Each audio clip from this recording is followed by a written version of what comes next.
Good morning to each of you that have just joined us coming in. Just a reminder, we are on YouTube Live, so please mute your microphone. We will get started with our recording about 1 minute before 9 and then begin sharply at 9. Thank you for joining us. And again, those of you that have just joined us, we are, just a reminder, on YouTube Live. So please mute your microphones and we will begin right at 9 o'clock. Thank you for joining us.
Good morning, everyone, and thank you for joining us. We may have a few more come in a little bit late, but I will keep an eye on that and admit everyone. At this time, please mute your microphones. We are live on YouTube, and I am about to start our recording. Dr. Stevens, if you could give me about 30 seconds, you'll see the information telling us that we are being recorded, and then we are good to go. Thank you, sir.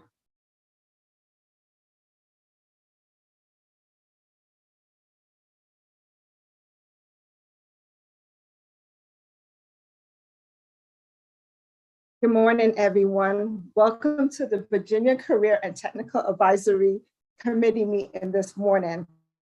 I'd like to take this time for us to take a moment of silence as we have lost a giant in Virginia and a champion for CTE. We have lost George Russell Wilcox this year on March 30th, and we're just asking everyone to please take a moment of silence for his memory.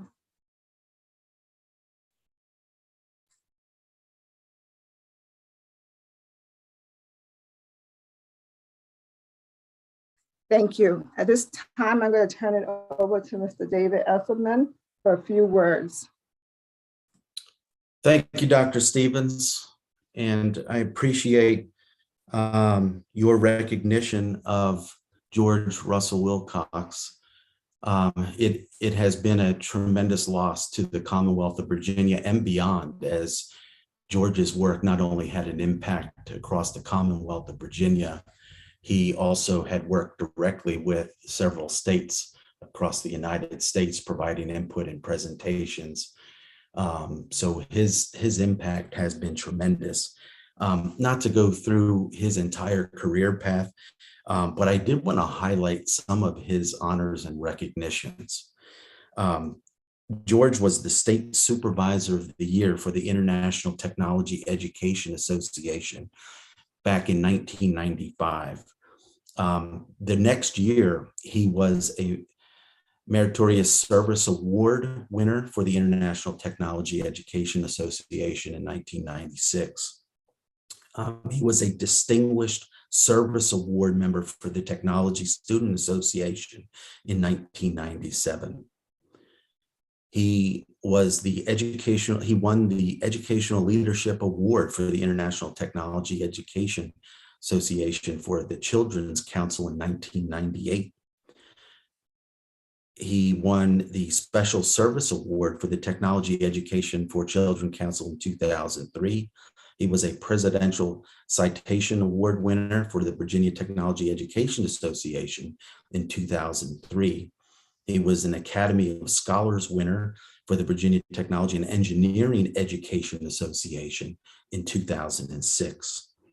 He was the Outstanding Service Award winner for the Virginia Health Occupations Education Association in 2010.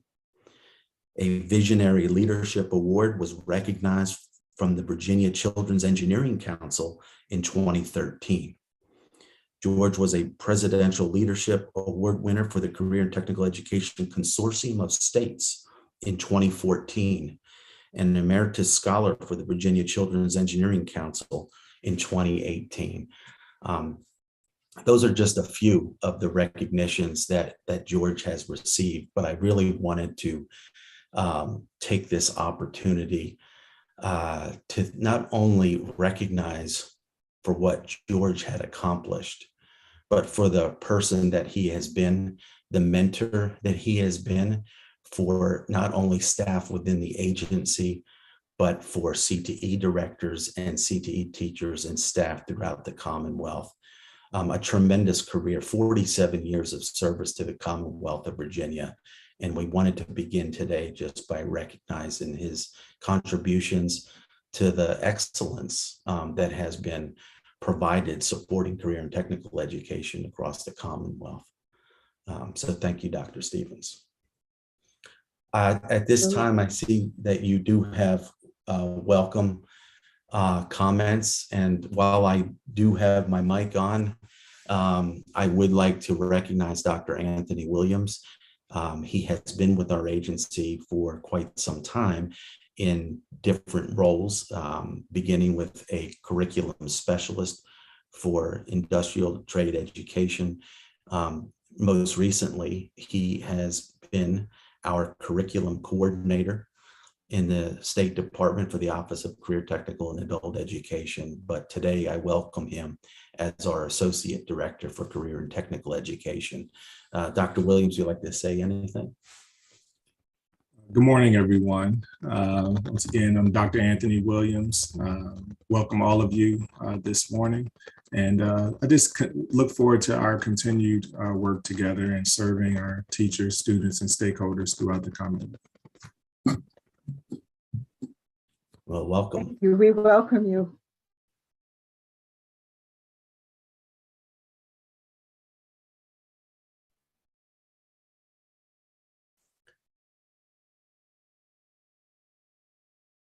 Dr. Stevens, that gives us the opportunity to move forward with our meeting, and I believe we are at the approval of the minutes.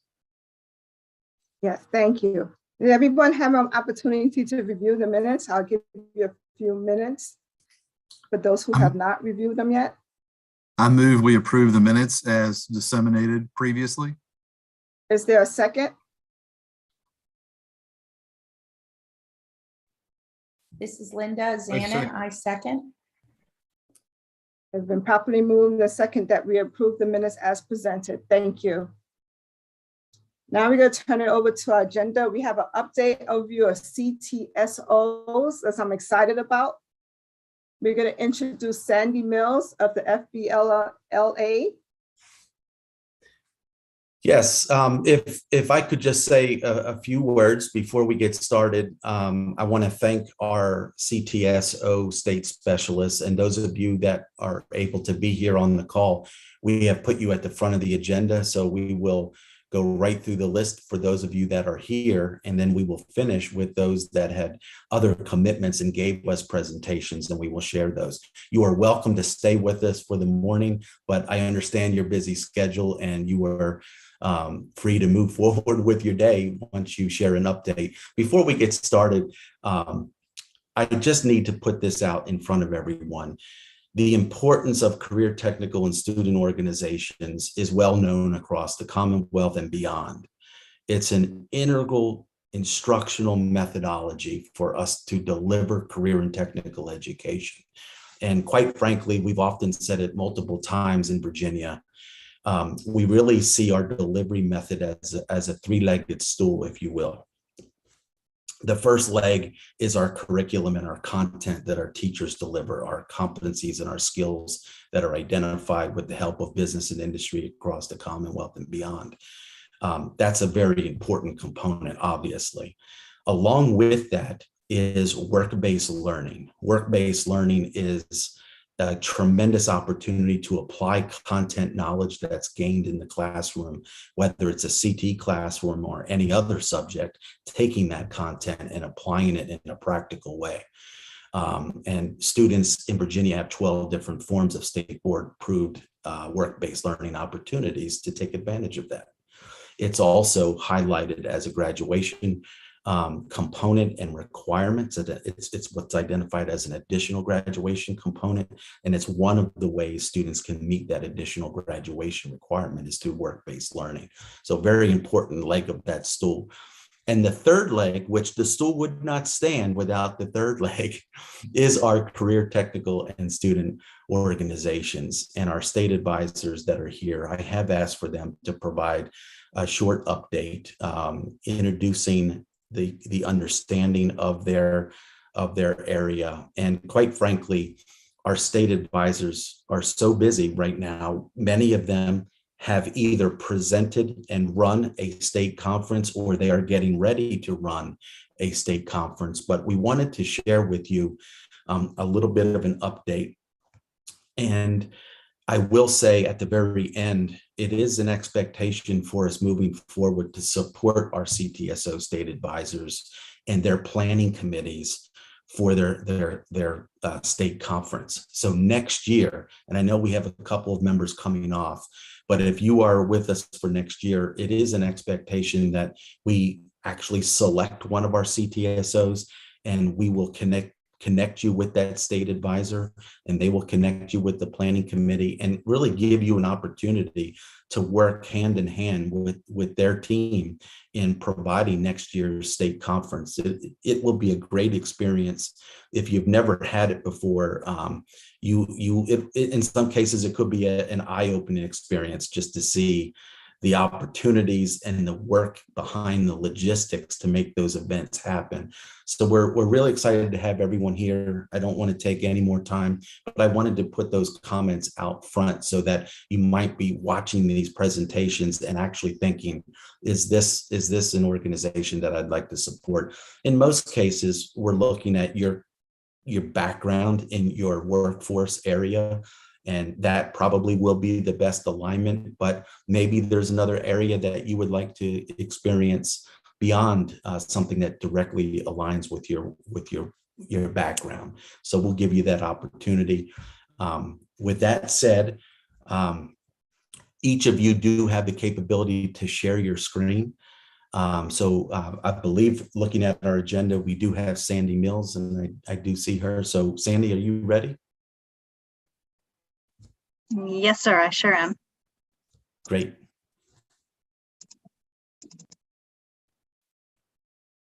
Good morning, everyone. Virginia Ffa is the career and technical student organization associated with business and information technology. And we are very happy and honored to be with you here today and talk to you a little bit about what we do briefly. An organizational overview, we do have 3 divisions in this organization. our middle level, high school, and collegiate divisions. This year, we are trending up with our membership. I wanted to point that out over the 2021 school year, although I will caveat this with these numbers are down 50% from pre-COVID.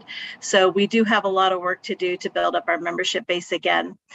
We are going to be moving in the next year to individual and affiliate membership models, and the national office is going to be sharing those programs with us in May, but we do know that they are coming. FBLA is going through a major rebranding. We haven't had a rebranding in probably 20 years, and I'm excited to see what that rebranding looks like. We've been promised that we're going to be able to see it in May. The one thing that we do know for sure is when you look at our logo, or if you hear anything about FBLA PBL, PBL was the collegiate division and it was associated with the Greek letters. We are moving away. We're retiring the Phi Beta Lambda, and we are just going to be Future Business Leaders of America.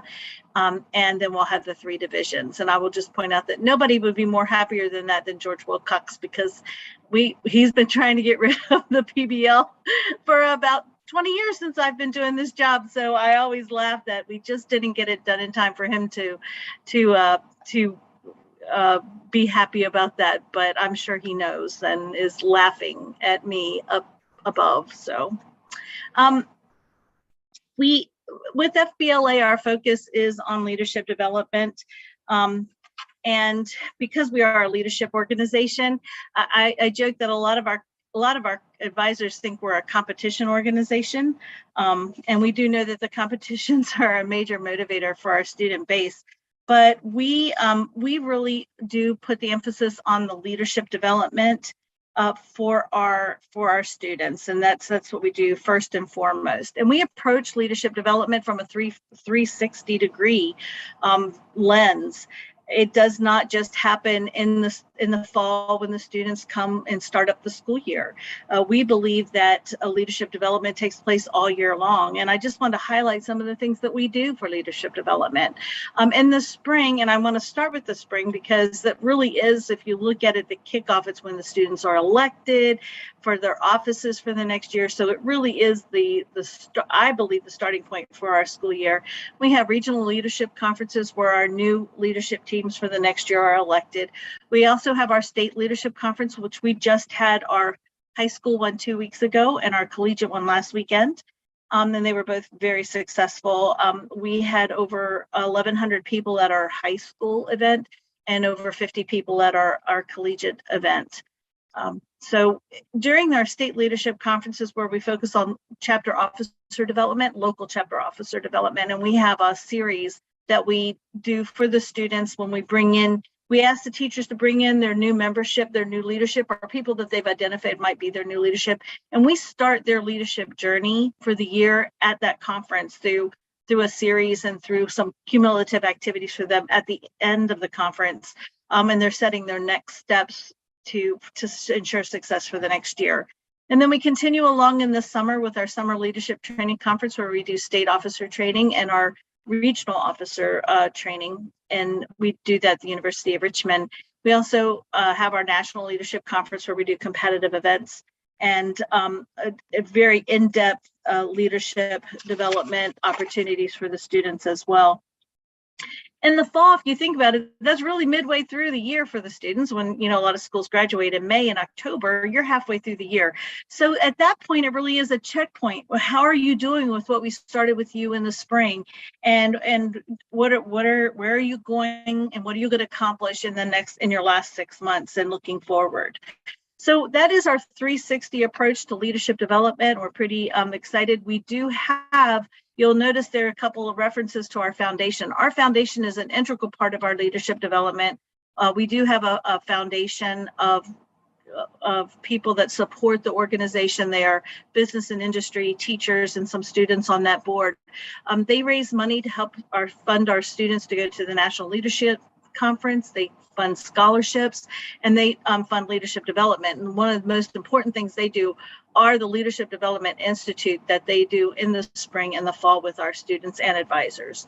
So we're very fortunate to have a foundation. Last year during COVID, that's why we remained solvent, because they gave us over $45,000 to sponsor our last two state fall and spring conferences. So they funded a lot of our platforms and things like that for the support for the leadership development for our students. So we're very fortunate to have them on board.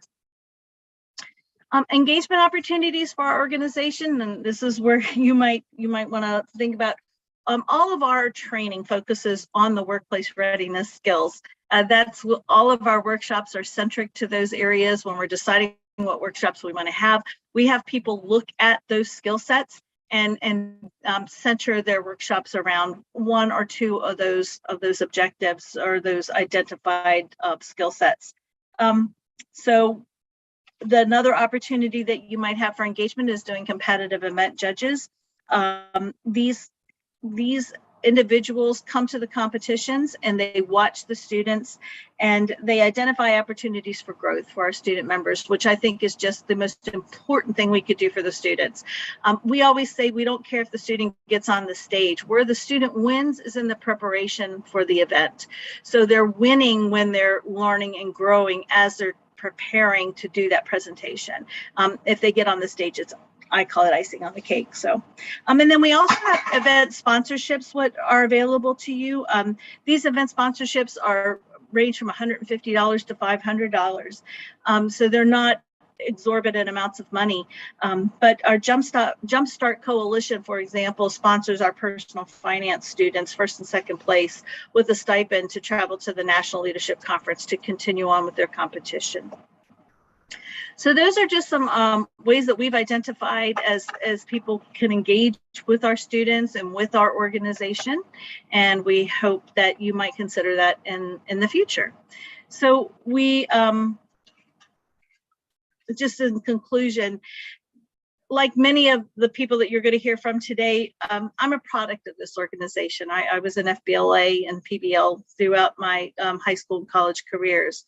And this organization did change the trajectory of my life as a first generation college graduate. And that only happened because my advisor in FBLA, truthfully. And we watch it impact students' lives every single day. I always say I have the best job in the world because we really get to watch magic happen with our students. The work that we do and the work that you do is vital to the development of today's student. We appreciate your dedication to our students and our organizations throughout the Commonwealth. And thank you for inviting us here today. And if you have any questions, I'd be glad to answer them.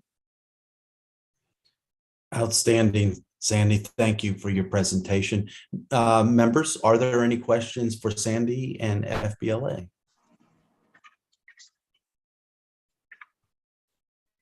No, but thank you very much for your presentation. I have seen firsthand how it enriches and the kids love the program. And I'm just so in awe of seeing what they could do at this young age. So thank you for your presentation.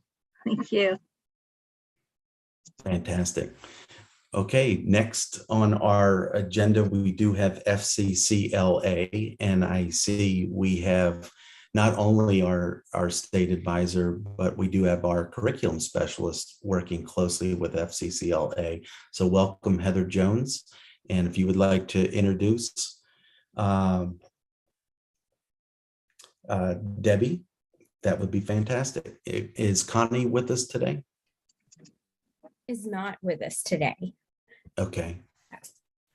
Good morning. My name is Heather Jones, and I'm the new Family and Consumer Sciences and Related Cluster Specialist at the Office of Career Technical and Adult Education.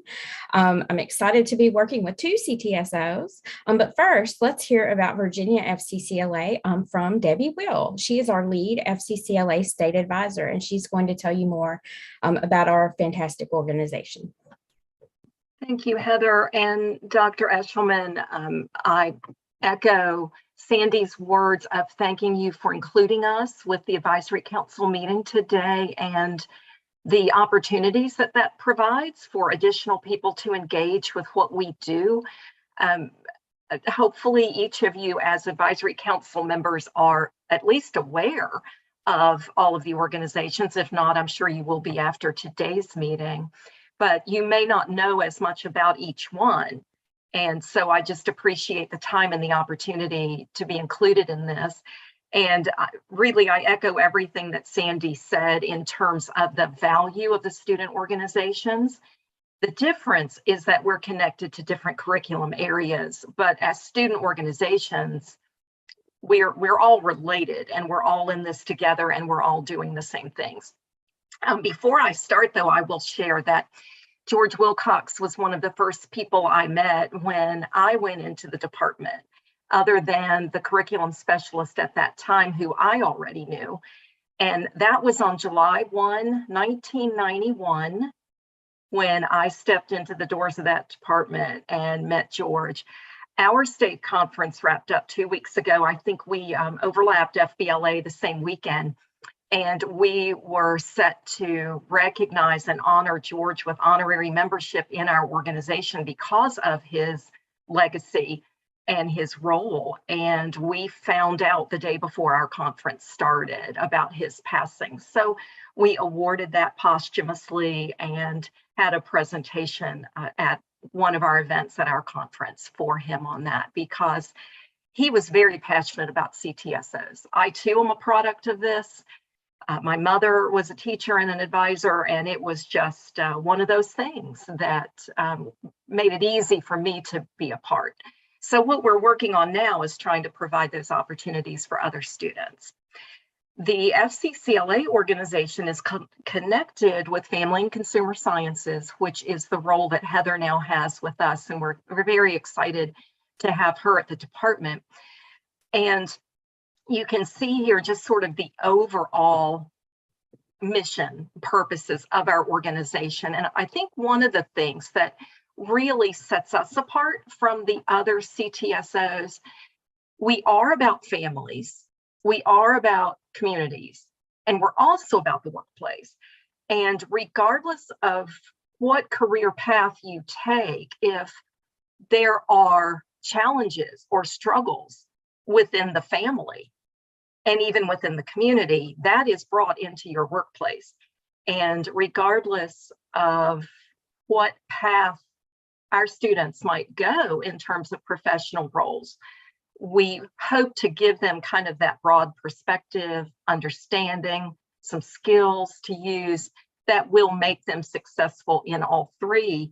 I guess maybe it's another stool, another three-legged stool, if you will. So that is Fccla just in a nutshell. And moving on, and I've asked Heather to do my slides for me this morning. So she is sharing her screen.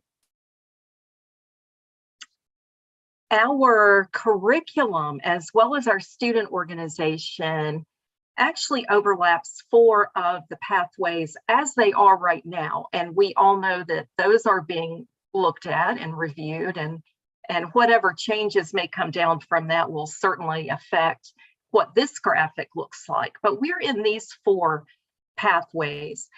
All of our student leadership experiences are curriculum based. Like Sandy said, it's not just about competitive events as well, but we have a series of what we refer to as national programs that can be built right into the curriculum. And when we're doing professional development, we talk with our teachers about those being the hands-on opportunities for students in the classroom. So if the teacher is presenting content or having students present content, our national programs provide ways in which they can take that information, develop it into projects or peer education, and put it out within their school, within their community, bringing families in, community groups, businesses. And it covers all of the curriculum courses that we offer. And what it also then does is brings visibility to that school, to that program, and that's always a good thing. Our chapters, our students and advisors can get state and national recognition for the work they've done on that. And at the national level, there are significant cash prizes for those who are winners. At some point tomorrow, we are supposed to be getting the list of those winners for this year, but Virginia Fccla has often had well over half of the national winners in many of those organizations. And Heather Jones comes from a classroom and a chapter who has been part of that and been the recipients of part of that. So she comes to us having had very recent classroom experience and knows exactly what we're talking about here. We too have a foundation, and in the context of these national programs that I'm talking about, that group awards every fall many grants to chapters. That it's an application process, it's a competitive process, but they receive funds to then take back to implement these plans, these efforts that they've made. And it really helps our programs out. Our foundation as well offers scholarships to students in some chapters. They will be providing the registration fees to cover students competing at the national level, those who just qualified to advance. One of the new things that we are able to offer this year, because of a special project that we ran at our state conference, our students who go to a national conference, and we all know how expensive it is to attend anything like that, but they will be given, over and above these scholarship funds, they will be given cash that most likely they can use towards food or other expenses. And that's coming from a special project that we operated this year for those students. I don't know yet how much each student will receive, because I don't know our total number yet who are going. We're in the registration process, but that is something new, and I know they will appreciate that. Our foundation often awards grants to new chapters. This year, there were 2 of those who applied that we gave. It's been up to 4 or 5 in the past, with the funds used the following school year to kick off a membership campaign and to help support their efforts at that. Our foundation provides, as Sandy was saying, the challenges financially that we've all faced. They have provided a lot of funding for 12 years now, which is even more impactful right now in the state that we're in. But they have sponsored professional development opportunities for our teachers. They have sponsored state conference, which has helped to reduce the registration cost for our students. I mentioned the mini grants. They have sponsored, we hope to get back to being able to do this year, our fall leadership events we do at colleges in conjunction with trying to introduce our students to family and consumer sciences programs at the higher ed level, because we're wanting to encourage them to come into this role. We're looking for teachers, quite frankly. And our college days have been a great introduction to our students, and our foundation has sponsored that. And the newest thing we did this year, we launched an Outstanding Chapter Legacy Award that is named for Connie Roten, who's not on the call with us today. But we awarded that for the first time 2 weeks ago, and that comes with a $1,000 cash prize to a chapter. So our foundation does a lot to raise the funds and then to give back. And those are just some of the things that they've done, and we continue to work on that. So Heather, on the next slide, our competitive events, we all love acronyms, which is a blessing and a curse at times. Ours are called STAR events because STAR is an acronym. It came down through our national organization way back in the 80s when they first kicked this off. Students taking action with recognition. And like Sandy said, we're not about who walks on stage. We're about the process of learning and growing, building a project, doing the research, presenting the information, learning those soft skills, and having to do that in front of strangers in a setting that's nerve-wracking at times. We were smaller this year. This is truly a rebuilding year for us. COVID really had a major impact. We had 343 who were registered initially. That's not who ultimately came. We didn't lose too many, between registration and the actual event. But we were pleased with that, and we had a successful event, very positive. Everyone was so excited to be there. We had around 500 students, more towards 650 when you add in the others who ultimately came to our event. We, in terms of competition, we run individual events as well as team events, and we have 3 different levels. We start in the middle school. So one level of competition is just for students in up to grade 8. And then we run a level for 9th and 10th grade and a level for 11th and 12th. Many of them are industry-based. Others are public speaking or leadership or service or curriculum content-based. So it's a wide variety of events that we offer. We're allowed to send our first and second place to national competition, but in our baking and pastry and culinary arts competitions, we're allowed to send our top 3. So that's what we're working on now, is getting those students registered and eligible to advance. We had 20 of our events that offered college scholarships for students this year, and the institutions are there across the screen. Our total scholarship package for state competition was over $840,000. And so I put that information there for you. We offer a lot. And because of the 4 pathways, we offer a lot of events and very broad spectrum of events. And Heather, I think we just had one more slide on this. Yes, and there's my contact information for you. Again, it's a rebuilding year for us. We are small, even in terms of the number of state officers that we will have moving forward. We didn't get the number of candidates that we would have needed to have filled all of our spots.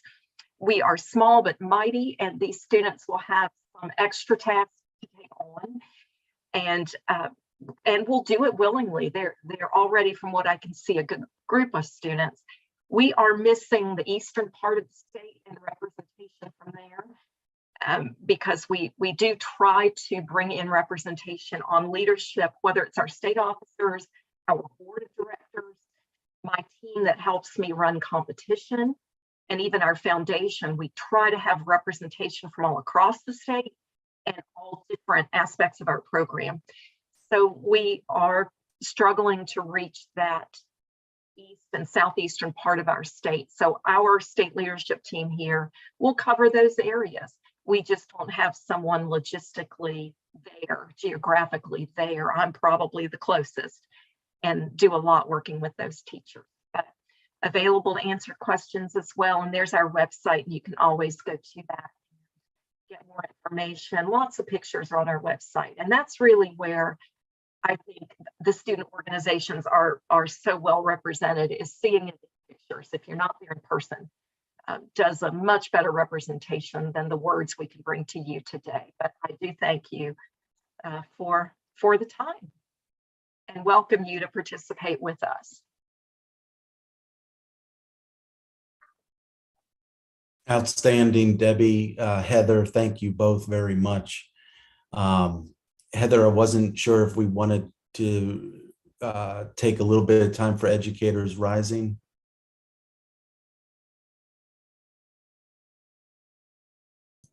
Sure, let me add those slides really quickly. Great.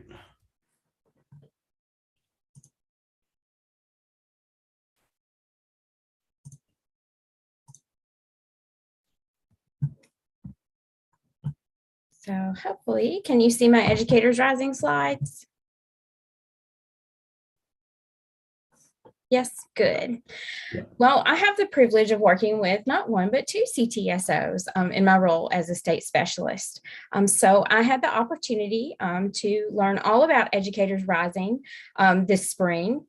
First, we have a little bit of membership information for you. In addition to the purpose of the organization, Educators Rising is a career and technical student organization that provides those intercurricular learning opportunities into existing education and training programs. So you're thinking Teachers for Tomorrow, Teacher Cadet, those sorts of classes, and also some early childhood careers classes. They also have programs from the middle school level, the high school level, and the collegiate level as well. And you can see that our Virginia membership, again, very small but mighty. We have 445 registered members. Those are primarily high school members, and 66 registered advisors. Some of those advisors are active while others are not, but that's the data I have as of March 30th. We do have 3 collegiate chapters in the state and a total of 40 high school chapters. And if memory serves correctly, our collegiate chapters are at Virginia State University, George Mason University, and I believe maybe Longwood University. A little bit of information about their state activities this spring. They typically hold a spring conference where there are several, and you can see all of our conference attendees and advisors there. This year, the State Leadership Conference and Competition was held in McLean, Virginia at Langley High School, March 25th through 26th. The 25th was a day of virtual competitions that were judged in advance of the in-person competitions. And then the 26th were our in-person competition days where students took their artifacts and things they had to upload many weeks in advance, and they presented them to education professionals. There were 112 students who participated in the competitions, and 14 teacher leaders attended the event. And the event was supported by 40 event judges who gave up their hours during the week to judge these contests virtually, and also their Saturday morning. We had 5 volunteers who came to support logistics for the event, and they supported a total of 17 competitions and the Student Leadership Conference itself. Competitions for Educators Rising range in everything from lesson planning at the pre-kindergarten level up to the high school level in a variety of subject areas, including career and technical education. And there are also competitions that students are put in very situation-based scenarios where they're given a prompt and they have to plan a lesson and get up and present it in some way, shape, or form. So very interesting competition angle. The Student Leadership Conference component itself consisted of a college fair where we had 12 colleges and universities represented that our students could network with when they weren't in competition time. And we also provided breakout sessions for students on hot topics of interest in education today. And we concluded the day, of course, with awards. But prior to that, we were fortunate to hear from our 2021 Virginia Teacher of the Year, Anthony Swan. He came and shared his story and passion for being an educator. And I know I wasn't the only one in the room who was inspired by his message. We did have 40 students who qualified to represent Virginia at the National Educators Rising Conference and Competitions in Washington, D.C. Those are happening in June, right up against the FCCLA National Conference. Educators Rising is similar to FCCLA in that our top 1 and 2 students do get the opportunity to advance to the competition. Another item of note that I would like to mention, our co-coordinators for the State Leadership Recognition Conference and the competitions, Kathleen Vdoe and Reggie Maroney, and working with our office, were able to secure a grant that helped pay for things related to the Educators Rising Conference this year. So the nice signage that you see in the pictures, those are all collateral materials that we will have to be able to use in the future. And I'm happy to entertain any questions, and I'll do the best I can to answer them. And if I don't know the answer, I will research and get back to you all.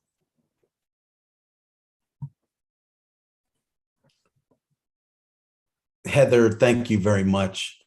Again, fantastic job highlighting educators rising. And I think all of our advisory members and staff that are on this call know the importance of filling our workforce needs, not only in industries across the gamut, but educators, probably one of our top priorities, just because of the impact teachers have in preparing students for every career across our career clusters and our career pathways.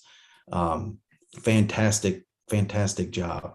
And one last thing that I forgot, the interesting dynamic of our teacher leaders who are bringing students to this conference were not just career and technical education teachers. So we had many general education teachers who are teaching those Teachers for Tomorrow courses, who are making sure that their students are engaged in a Ctso. So that was very exciting for me to see. Any questions for Heather or Debbie?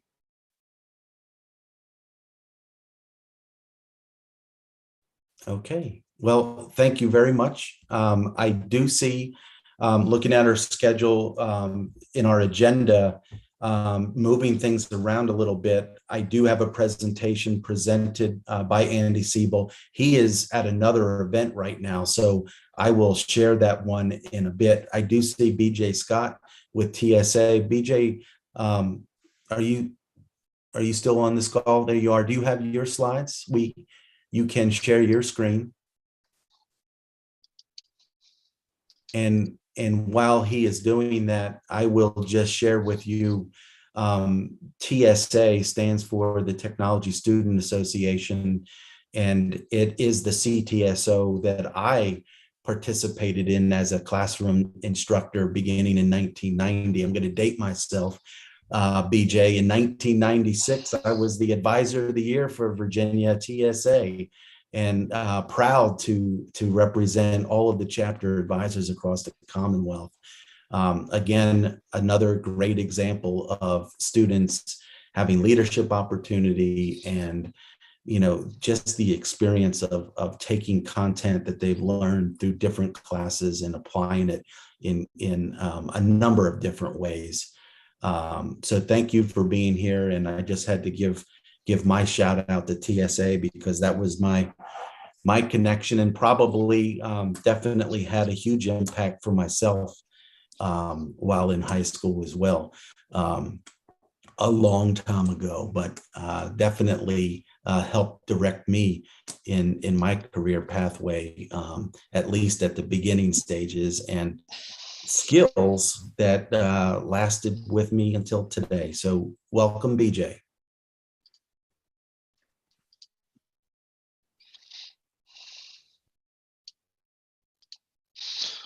Thank you, David. Unlike the ladies that have presented before me, my state conference has not happened yet. So I am in state conference paired mode. It's crazy time.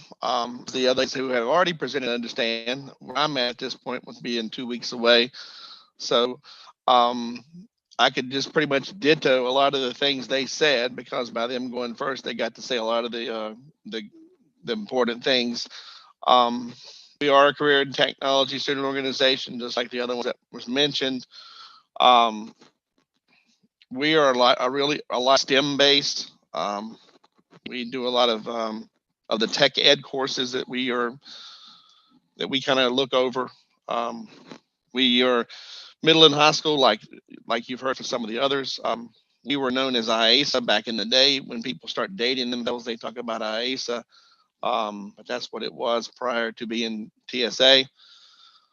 Provide rules and curriculum guidelines, just like the other organizations, to middle and high school competitions. In Virginia, we provide 79 different events there in 4 in less than 2 weeks. As I said, we're dealing with tech ed. It's at this point, we are in 161 schools this year. Our membership is strangely up. We're over 12,000 this year. For some reason, I think us taking the word technology with our in our name. Last year with the virtual, it seems like we were able to maintain some of our students and not take a hit as far as membership's concerned. We're still having a little issue with everyone being at events. I think that's still a COVID thing, but membership wise, we're up. We were able to hold our Leadership Academy in the fall, was our first face-to-face event back in November. We've held our 6 regional fairs already this spring. We had 2 on February the 26th, and then we had 4 more on March the 5th. So that was nice to have. As I said, our state conference hasn't happened yet. We have 1,239 registered for our first face-to-face state conference in 3 years. So we're looking forward to that. You know, it's actually the weekend of April 28th through the May 1st, which is, like I said, coming up here in less than 2 weeks. To kind of take you back to mention that how we managed to seem like hold on to our membership last year, we managed to host our last year conference virtually. We ran every event that we are planning on running this year. We still managed to have all the events run, all 79 of them. And due to the virtual that we did throughout the year, I felt like our students were very prepared for the national conference, which was also virtual. There were 64 virtual events at the conference, and Virginia TSA placed first in 12 of the 64. We had a very successful national conference. We added 6 second place trophies and 12 third place trophies through all that. So a total of 30 either first, second, or thirds from Virginia students at the national conference. I think we have a back at the national conference this year because we did so well last year. It'll be a different situation being back face to face, but I think we did have a strong showing. We had altogether 68 different between teams and individual top 10 finishes at that 2021 National Virtual Conference. As a lot of the other ladies have mentioned, sponsorships and stuff, our biggest sponsorship that we have right now, our partnership, is the Virginia Department of Transportation. They are providing us with civil engineers to judge our events that deal with structural bridges and towers and trusses and things like that you see with VDOT employees. Those civil engineers are also allowed to visit classrooms. So if a teacher has a need for a visitor in their classroom to speak, I contact my person at the Virginia Department of Transportation. We set it up, and a civil engineer goes into the classroom to speak to the students. Like I said, they provide us judges, and then they are also providing us with some financial help for schools that struggle sometimes with payment, either for affiliation, regional fairs, Technosphere, and even national conference necessary. So that's been a nice thing that I'm able to help schools that sometimes can't afford to, pay or any student hardships. We have this little extra funds from the VDOT to help us out there. Also, as the ladies mentioned, a lot of leadership. We look at this as not just competitive events. I know we mentioned it, and that's what drives it. Especially with TSA, the competitive events drives the students, but there is so much leadership that does take place year round. Like my new state officer team will be elected here in a couple of weeks. We will begin training in May, and that training will begin with FBLA, which is an exciting thing that will be taking place. I will then work with my new officers for three days in June to prepare them for the year. They will get a couple other leadership opportunities at our national conference at the end of June. And then throughout the year, we have a fall meeting. We have a leadership academy where my state officers train chapter officers in other schools, so that training is coming down that we've given the state officers down into the schools to the chapter officers by the students, but them training the other, students of their other schools across the state. We always have a spring meeting, and of course the state conferences where the leadership ends. But like I said, that is a thing that does go out throughout the year, and we do really teach these kids to be strong leaders and soft skills and all the other important things. My contact information, my email address is at Virginia State University, and our website, virginiatsa.org. Any questions you have, or if you're interested in coming to Hampton in a couple of weeks, I am be glad to have you, walk you around, show you things. We're at the Hampton Roads Convention Center. Just let me know and we would be glad to have you. Thank you, BJ. I know how busy you are, so we really appreciate everyone taking the time to put their presentations together. But for those that still have a state conference in front of them, I know how tight your schedule is. So if you do need to go, please, by all means, but you are welcome to stay with us. Thank you so much. I look at that TSA logo and it takes me back to my classroom. We made a 4x8 sheet of plywood with the TSA letters and mounted it up in the wall in the lab in the mid 90s, and it's still there today. So it says something about the support in the school, but just fantastic opportunities, as you can see across the board, for students as they can apply the content in their particular courses that they're taking. These experiences are really the ones I think that students remember.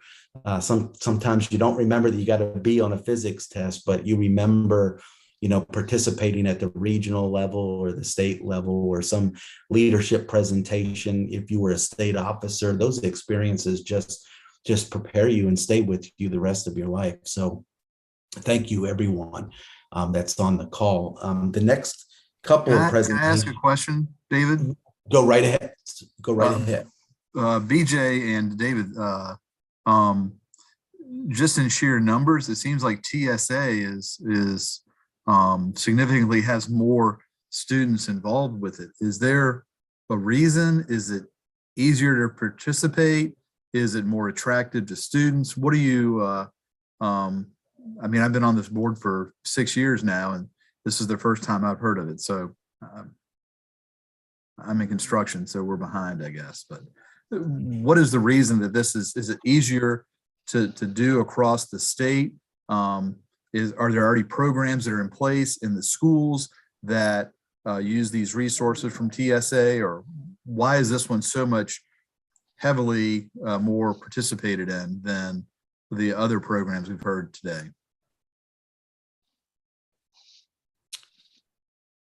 David, chime you taking in, that or but- am I taking that? Yeah, go ahead.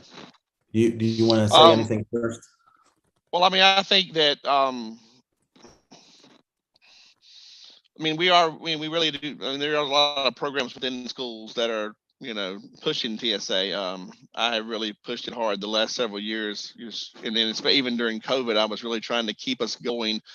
It's funny, I'm sitting right where I sat pretty much through COVID, and just really, I did a lot of work to try to just keep things going.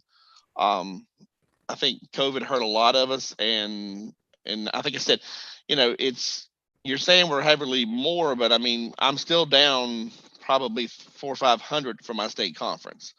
So I'm still down in numbers there, and we're all down in numbers as far as attendees. Somehow I managed to get membership numbers up, and whatever that might be. But I know there's a push from, I have to thank the DOE for their push for our CTSOs. That's all of us, not just TSA. That support behind that's coming from their office, I think helps us. And I think that's where David can chime in.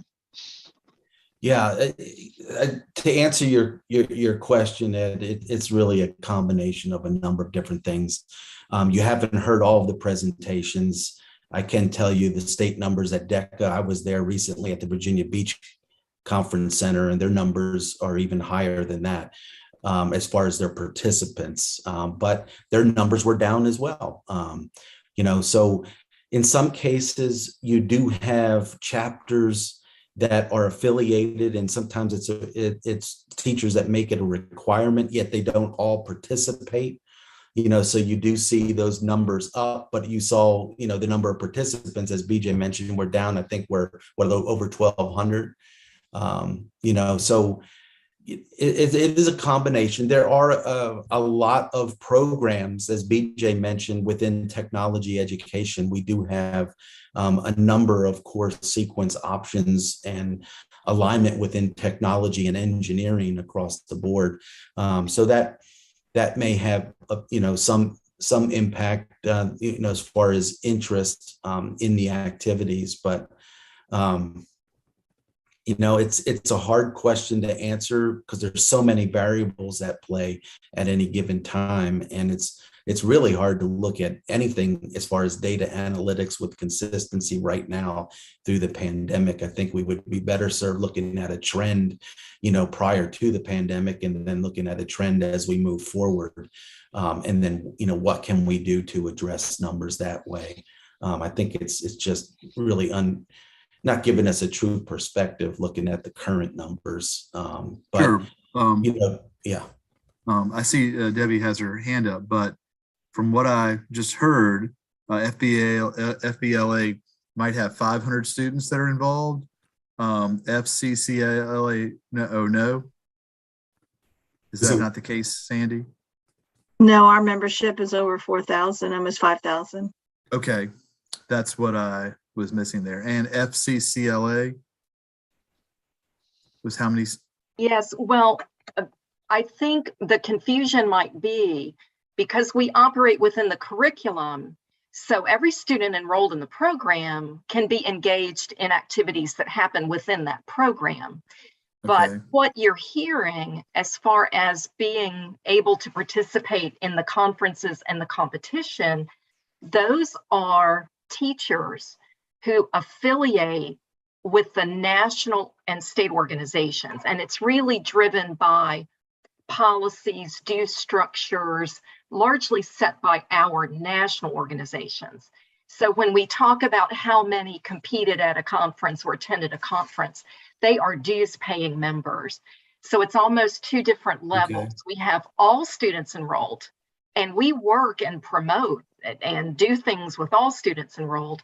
But when you get to state level efforts, now we're focused more on the dues paying members.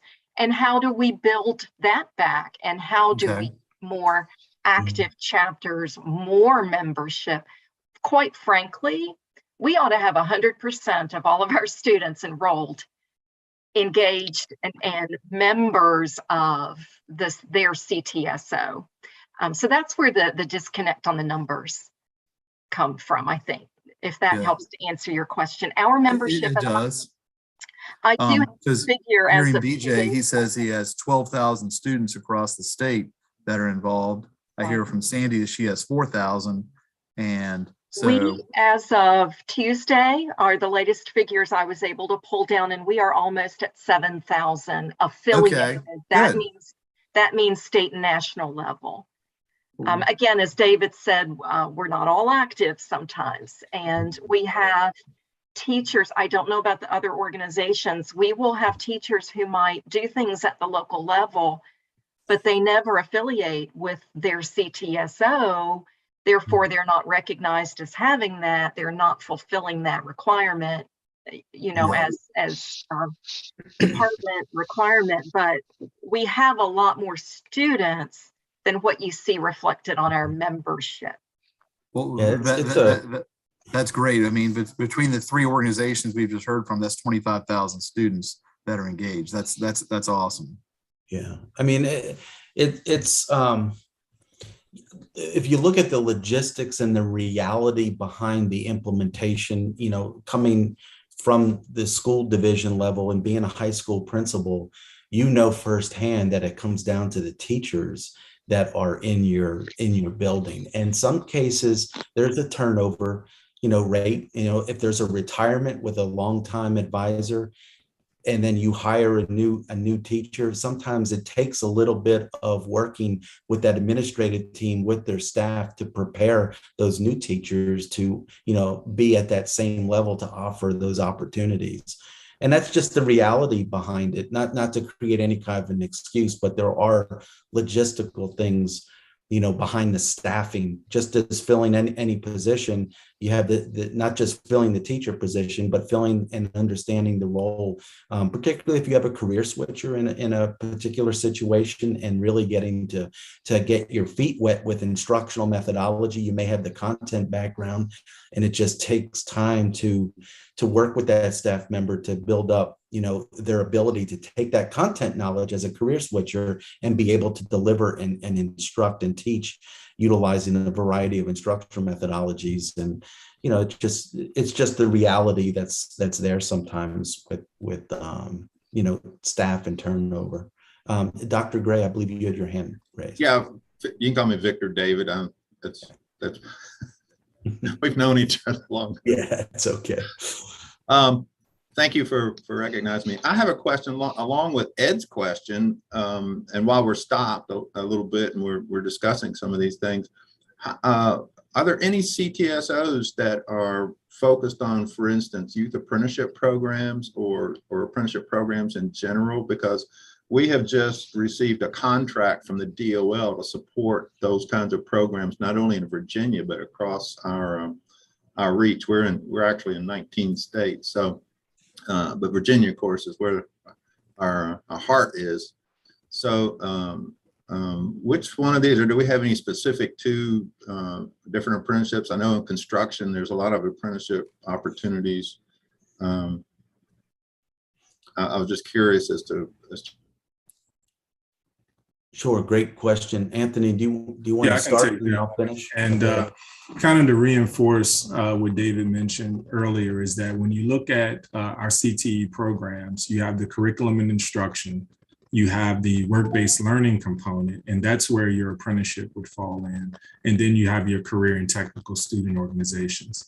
So between all three, that's what makes up a successful career and technical education program. So how do we increase the number of students with those work-based learning experiences? We have a dedicated team for that now, who is constantly working with business and industry stakeholders and school divisions to help to develop that pipeline to give students those types of experiences. So not separate from CTSOs, because it all works together, okay? The curriculum and instruction, the work-based learning, and the student organizations. But are students directly engaged in work-based learning experiences while participating in their career and technical student organization? Most certainly they could be, because once again, it all flows together. So I hope that answers your question. I did have another brief point, just a clarification, because I know that you're familiar with Skills USA.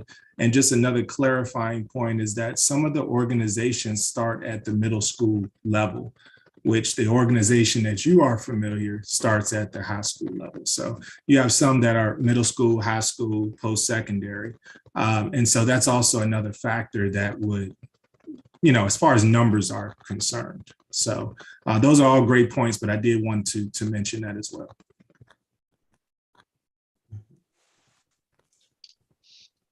Great question. Do the different CTSOs, like obviously they're all together right here, which is, David, is incredible. You were able to pull everybody together, but you work with each other, you know each other's organizations, and you can help each other promote enrollment. Like I assume that Fccla and Educators Rising work closely together because they have overlap.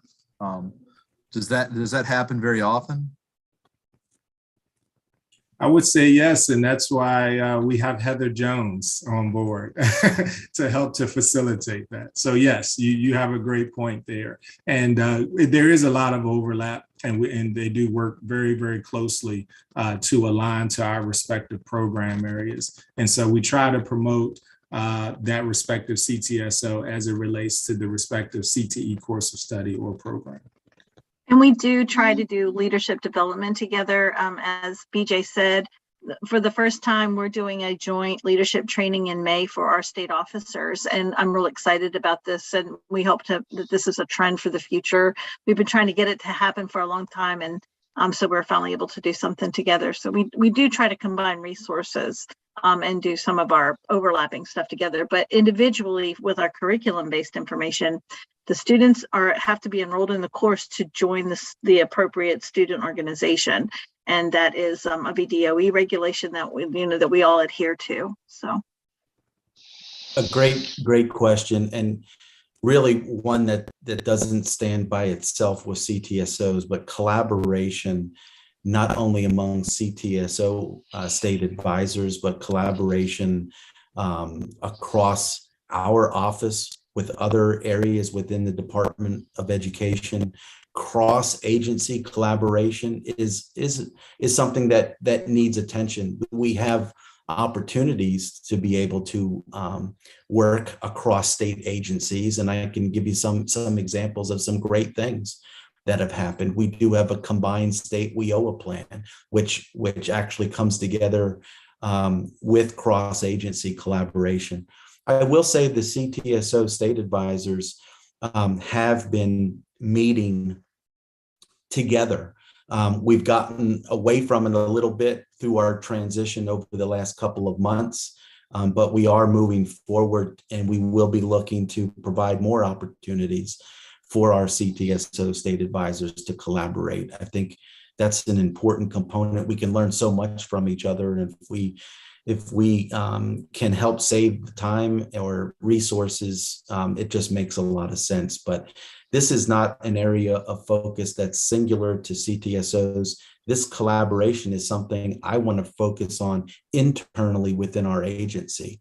We have the opportunity to build out some project management aspects within our office, which will enhance workflow and efficiency. And the same kind of thing can work for CTSOs as an example, but other state organizations as well.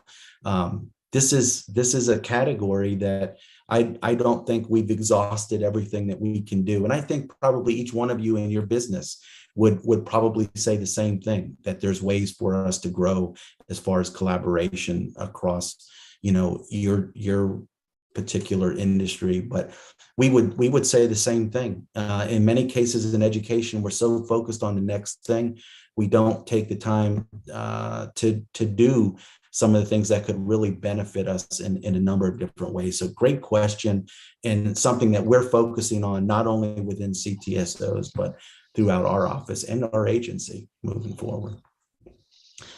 Before we move on, I just want to bring your attention, there was questions in the chat as well. Okay.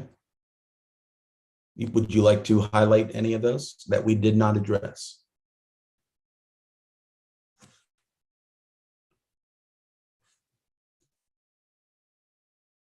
Yes, Christina Clark asked if any of these programs can be run as an after-school program. And she also asked, do we have any initiatives to bring into the out-of-school chapters to bring up numbers, especially because not all students are enrolled in a CTE certification program or in a Daca, Fccla, TSA in-school program? Okay, so your first question was what? After school program. Okay.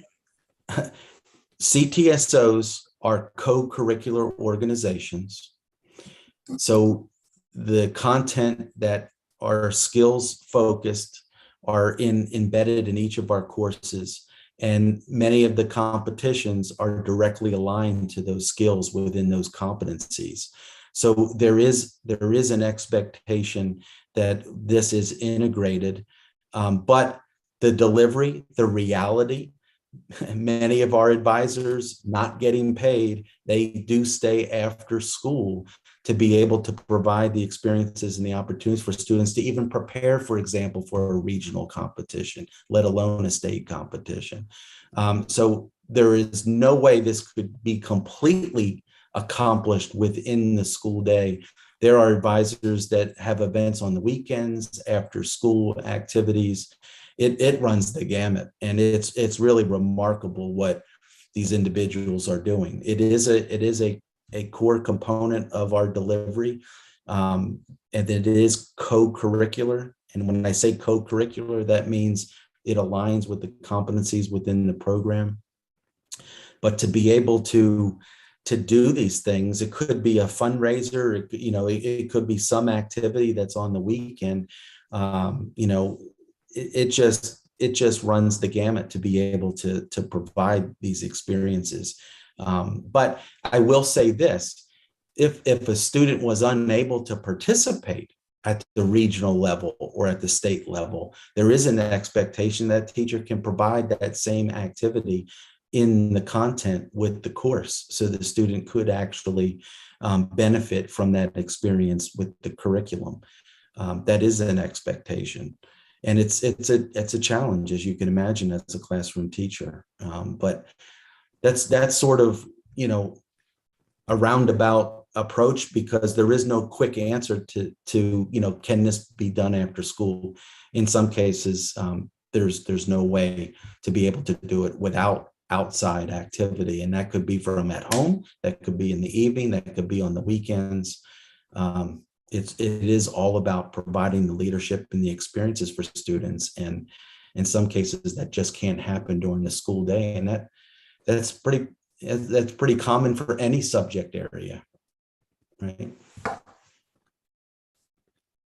I do see one other question here that I would like to address, and Christine, if you could elaborate on specifically as far as the starting point for our programs. Are you asking at what grade level a specific course or program may start? Yes, Dr. Williams, because I pinned in on your comment that a lot of these programs can also be started at the middle school level. That was new. I didn't know that.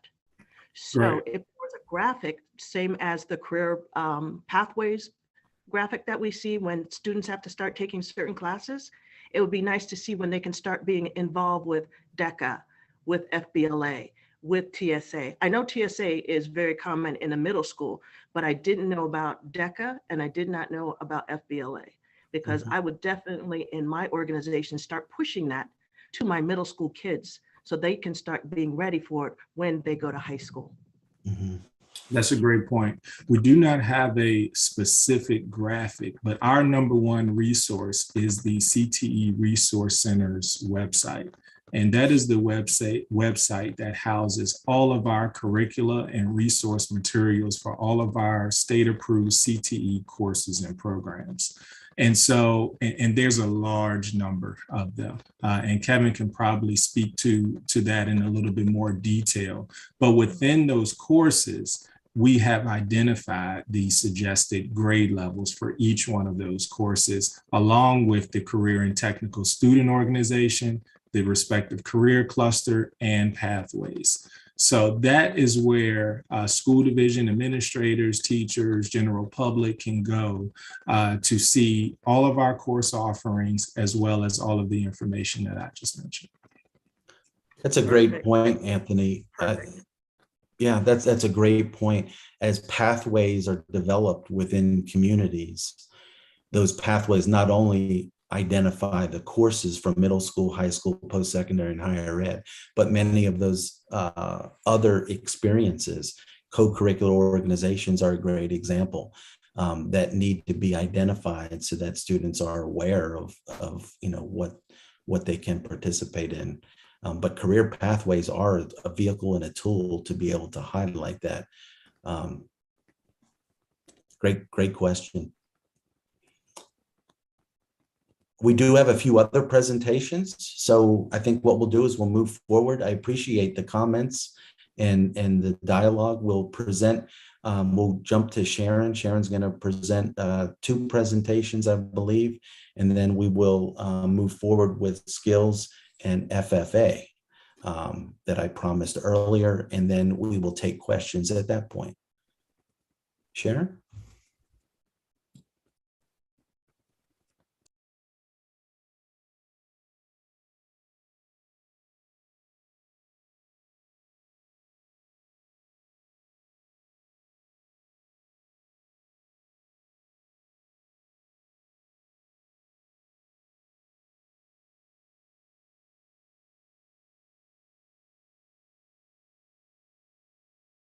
Which is important, okay?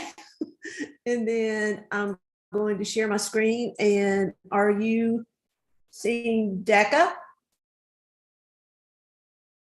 You are? Okay, thank you, Suzanne. Okay, I started out with Daca myself 37 years ago when I became a teacher in Bristol, Virginia, and then moved to the State Department in 2006 and was a marketing specialist. So again, I was associated with Daca. And I moved into a new role last year as a work-based learning coordinator. So we have just brought on a new marketing specialist, Karen Charney, on February 25th. So she will be continuing the progress that Daca has made throughout the years.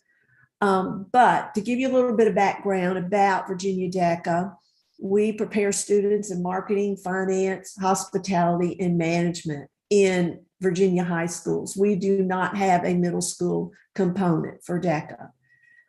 Students develop both personally and professionally by presenting, participating in employment experiences that help develop their character, their leadership, and a sense of obligation with their communities. They do a lot of service learning, a lot of service projects, a lot of written projects with business and industry.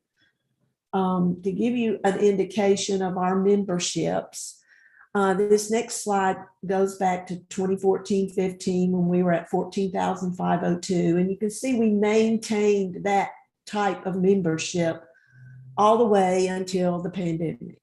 And then you can see what happened to us during the pandemic. And now we are building back up again. And we hope to get back to the levels that we had at that point. It did hurt all the CTSOs, but we have been the largest CTSO in the Commonwealth for many years, but I just heard from BJ that we may have some competition. So with his 12,000 and some, he's beating on our door. So as we get back to our levels pre-pandemic, I think things will become different. We have membership with advisors, alumni, and professional members. And our alumni are those that have graduated and have moved on and still want to have a connection to Daca, and our professional are our business and industry that want to have a connection with Daca. This gives you an idea of what some of the leadership activities that we are involved in. We have the Officer Leadership Retreat in last September, and you can see the membership that was there, 175 students, 25 advisors. We also have competitions at the Daca Day State Fair. And what we do there is we allow students to, of course, come to the state fair, but while they're there, they are competing in some competitions that we have in order to prepare them for state competition and then ultimately international competition. We finished our state leadership conference in early March. We had 2,511 there, and you can see the breakdown there of students, advisors, and chaperones. We normally have there over 3,500. So we were down about 1,000 this year.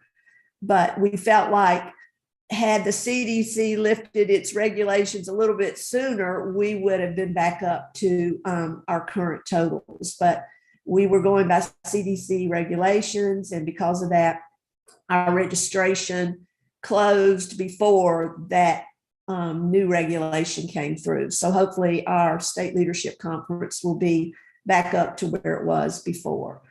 David did come and was there for our leadership conference, and he may want to comment when I'm through with this report about that. We have coming up very soon, April 23rd, the International Career Development Conference. We have 867 registered, and that's in Atlanta, Georgia. So now, David, I'm going to move on to HOSA if I can. HOSA has a new also specialist, Crystal Stokes, and she is involved heavily right now with her leadership development for her national conference. So she couldn't be with us today, but I'm happy to talk to you about HOSA because it's a student organization that promotes opportunities in the health industry. Currently, they have a membership of 3,090 at the secondary level, 119 at the post-secondary level, and then you can see the breakdown of advisors, professionals, and collegiate members there.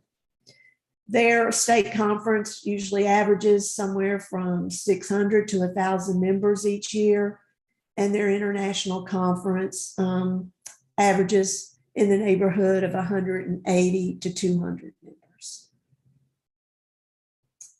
And their goals here are promoting career opportunities, again, in the health industry, as I mentioned earlier, providing leadership development, motivation and recognition among their members, providing an opportunity network for students to secure healthcare opportunities, and promoting health professions and preparing students for college and career professions. So Dr. Eshelman, that is DECA and HOSA. Thank you, Sharon. Okay. If you can put yourself in a place of trying to run an event with thousands of students, you can imagine all of our state advisors will tell you up front they can't do it alone. Their volunteers, their support and resources have been phenomenal throughout the Commonwealth. And you know, anyone would tell you the same thing. A classroom teacher today can't just deliver their content in their classroom. It does need to engage with business and community. And CTSOs are the same thing. There is absolutely no way a single state advisor having no other team, you know, compared to some other states, I'm going to put this out there, have multiple positions. And we're just not at that level of funding to be able to do that. And what our single state advisors collectively with their volunteers and the business community and what they've been able to pull off, it's really remarkable. And as Sharon mentioned, I was able to go to 2 different state conferences this year based on my calendar. I'm going to try to every other year get to every state conference. It's a challenge sometimes. You heard some of them are on the same weekend, you know, based on, you know, location and where each of these conferences are held. In some cases, when you look at DECA and where DECA is and Skills USA and where they are with some of their numbers, we're limited on space where we can even run some of these state events. You know, the Virginia Beach Convention Center is probably the one facility that can handle those large events. But, you know, in looking at the reality of this, yes, we have strong state leadership with our advisors, but I think each one of them, they haven't said it here today, would tell you they can't do it alone. They need their advisors in the school divisions. They need the support of their volunteers to be able to do this. So that's one of the reasons why I'm bringing this forward to each of you on the committee. I think this is a great opportunity to make the connection within your own business and industry and really see firsthand. This presentation is a presentation. You really do need to experience this, whether it's at the regional event. As you saw, BJ recognized all their regional events that they have all over the state, and you need to do that to qualify for the state competition. So it's not just about, you know, working for a state conference and preparing for a state conference. There's a lot of work at the regional level to prepare students to get to that point. But I just wanted to highlight for every volunteer that we have across the Commonwealth, thank you so much. And quite frankly, the last event that we had for HOSA, the state conference, I can tell you we would not have been able to pull that off without the help of the national office. They sent staff to Virginia to help us, you know, be able to provide those opportunities for students in in Virginia. So, I just wanted to take this opportunity to thank the national organization for HOSA to be able to support Virginia and provide the necessary resources that we needed this particular year to make sure that state conference could run. I am going to pull up on my own computer the presentation for Skills USA. Dr. David, Yes. I'm sorry. May I make a comment? Most definitely. Thank you, Sharon. I have, presented at many Daca classes locally over the years, and I totally, owning a marketing company, totally understand the need for us to get even more connected with what's important in the actual careers that they will be preparing for. I also just yesterday met with the leader of the educational piece of Bon Secours, which is building a whole new heart facility in Portsmouth, Virginia. And it just made me think that for HOSA, that we probably have a lot of opportunities to really start getting more of those units within the larger health organizations involved. And maybe they are. I'm so new to this council that I don't know, but I just wanted to share that.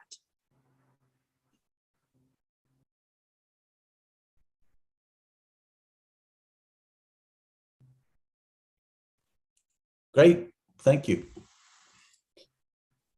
Anthony, I'm going to pull up the Skills USA presentation. Would you be able to walk us through that? Sure. Can you see that? Yeah, actually, David, let me share some information here. Okay. You want me to stop sharing? Yes, if you could, please. Okay.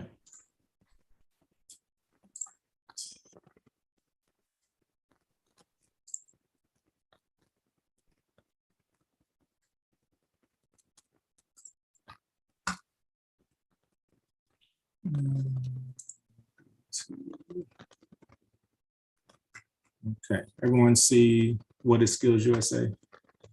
Mm-hmm. So I'm going to take the time to discuss, share some information regarding Skills USA Virginia. And so Skills USA Virginia is the co-curricular organization for trade and industrial education students here in the Commonwealth of Virginia. And what I would like to share here, they just completed their state leadership conference here recently, beginning of April. The state advisor, her name is Joyce Price, couldn't be with us this morning. She is actually conducting the precision machining, I believe, contest currently. So that's why she could not be here. So even though we had the state leadership conference, they're still, due to resources and specific equipment for that respective conference, that she's actually out of the office conducting that last contest before they begin to prepare for the national contest. Skills USA works with teachers in business and industry for a variety of skilled trades. And let me actually do that.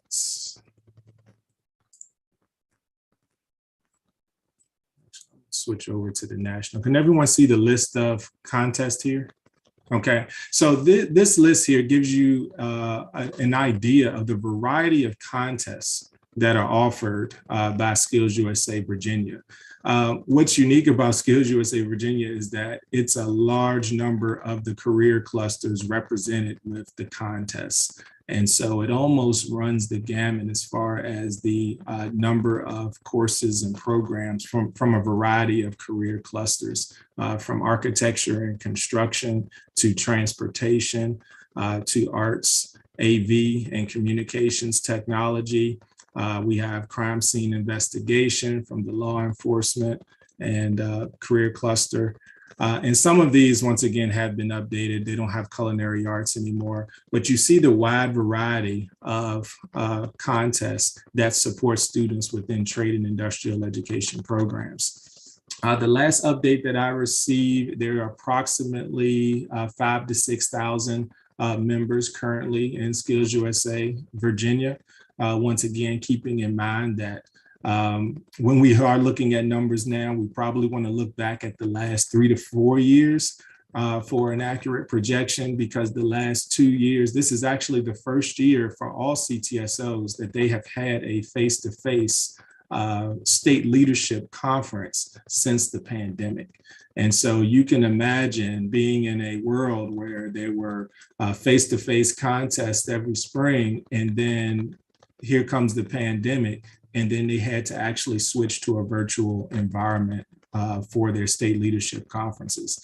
So once again, kudos to all the state advisors for making that adjustment for year one, but then also preparing to do that for a second year as well was a large, humongous task to accomplish, and they were able to do that successfully. And so you can imagine with that change, how that impacted school divisions, and how that impacted the students who could participate, and travel arrangements, and the number of students that were in hotel rooms, and the number of divisions that were not able to stay overnight. There were different school division policies that were out there. So being able to navigate all of those challenges and still maintain and support those large number of students was just a huge task. So kudos to everyone. Skills USA National Conference will be held in June. And I'm trying to think if there was anything else that I was missing here.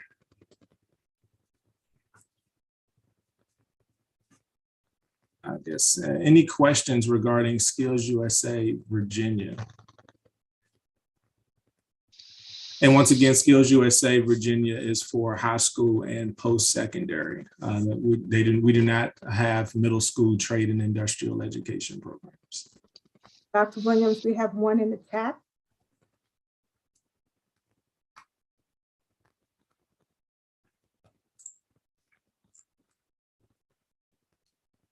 Okay, so all of these are career and technical student organizations. So we do not refer to any of our career and technical student organization as clubs. So all of these are co-curricular. All of our courses and programs align directly to a respective career and technical student organization. And while I'm sharing my screen, can everyone see CTE Verso here? All right, and so I just want to point out that when you get to the homepage of CTE Verso, we actually have all of our courses and programs divided into program areas.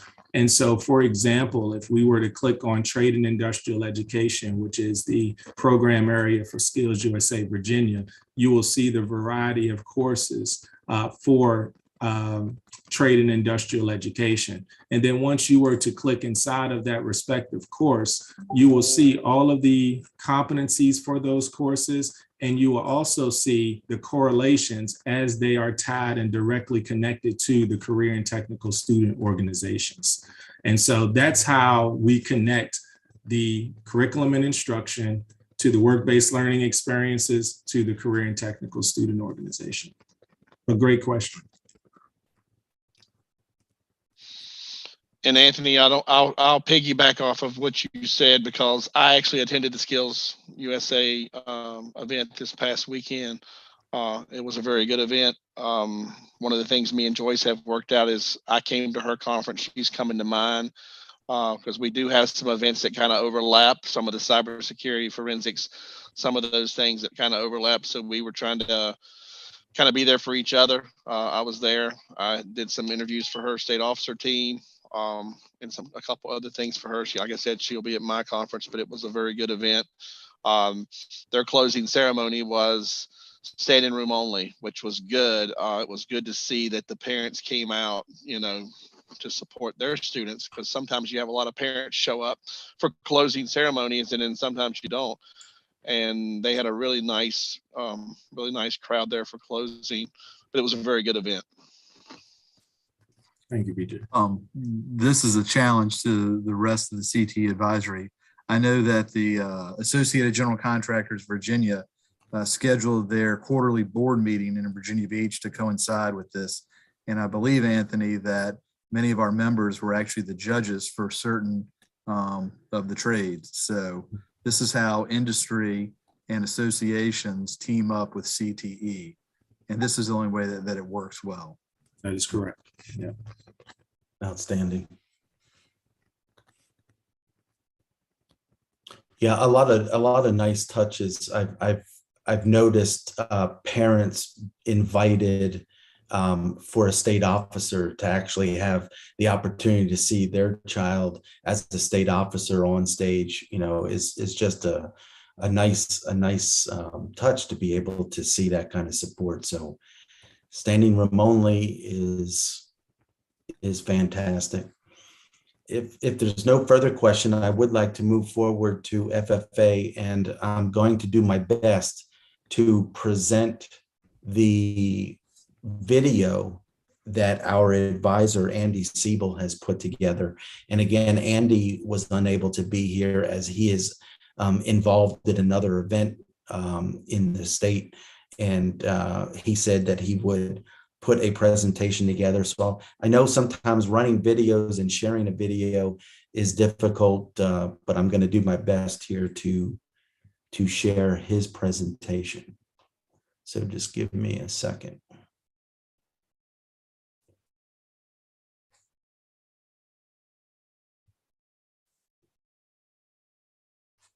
Can everyone see that?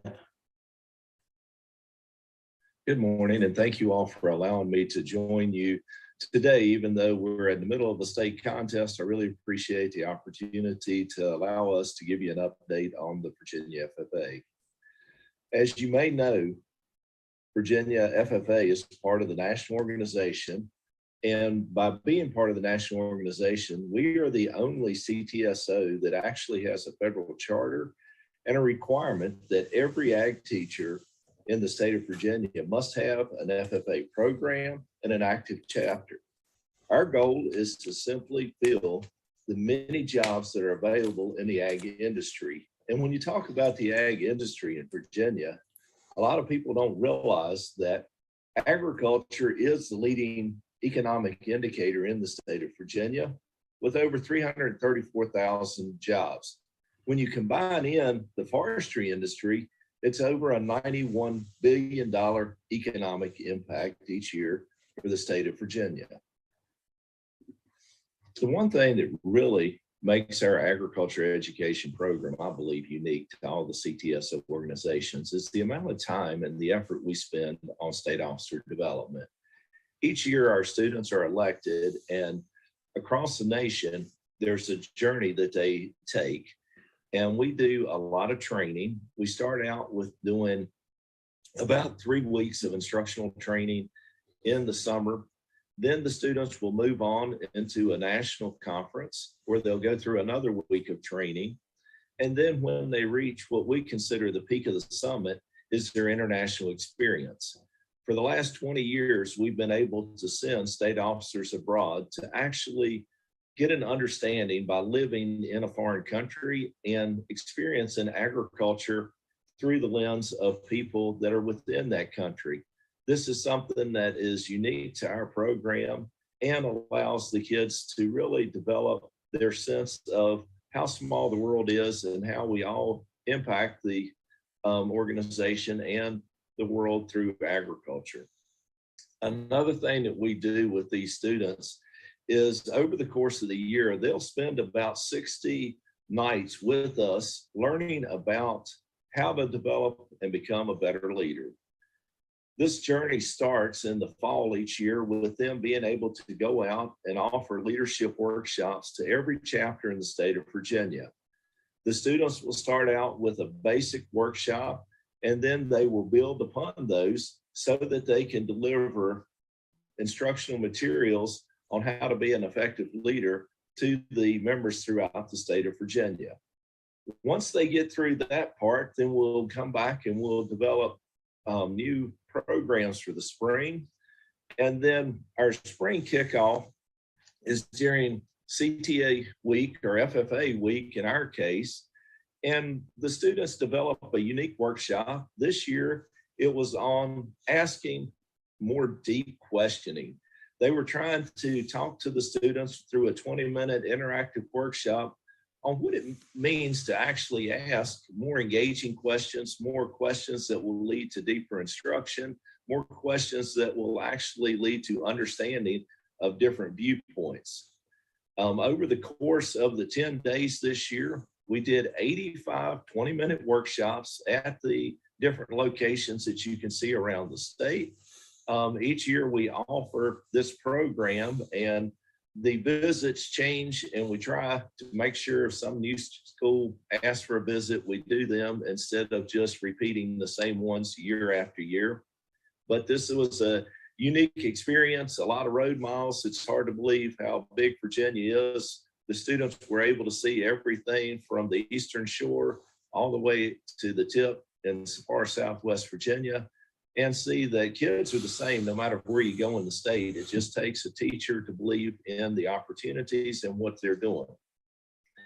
When we think of opportunities, our students get to participate in 66 different state or regional events each year.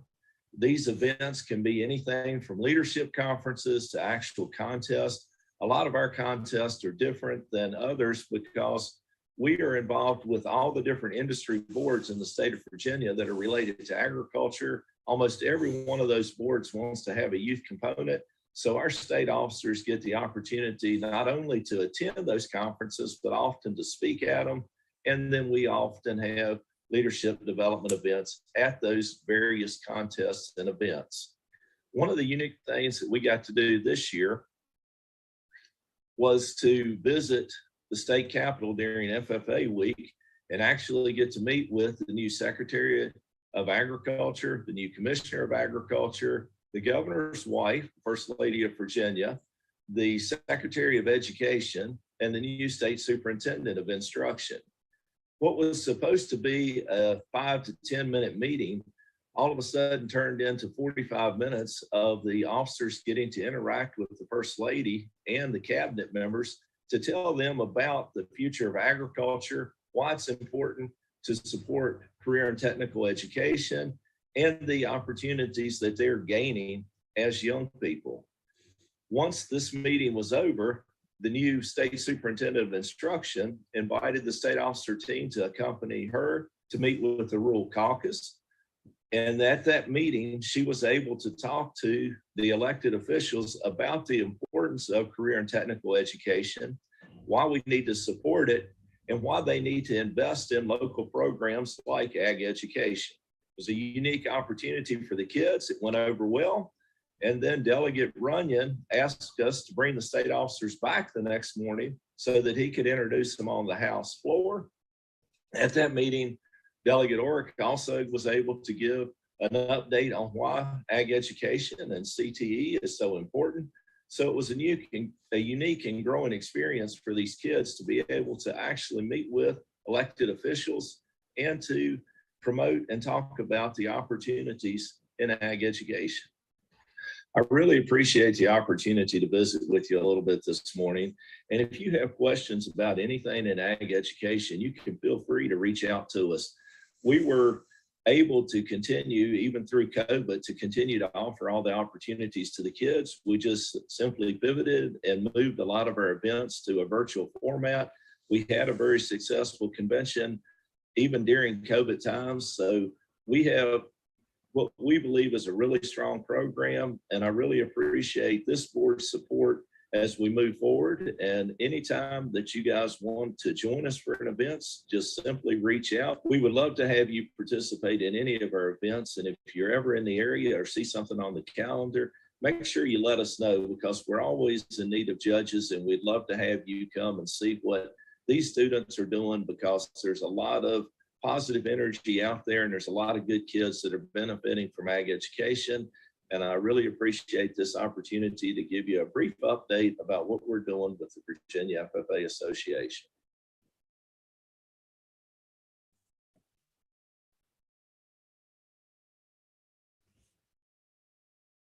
Hopefully you were able to hear that.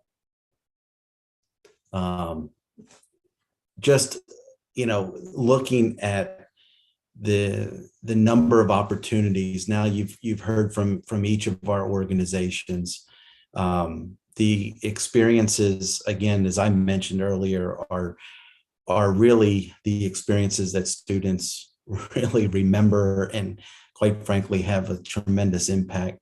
You've heard from a couple of us with our own backgrounds and experiences and the impact that the CTSOs have had.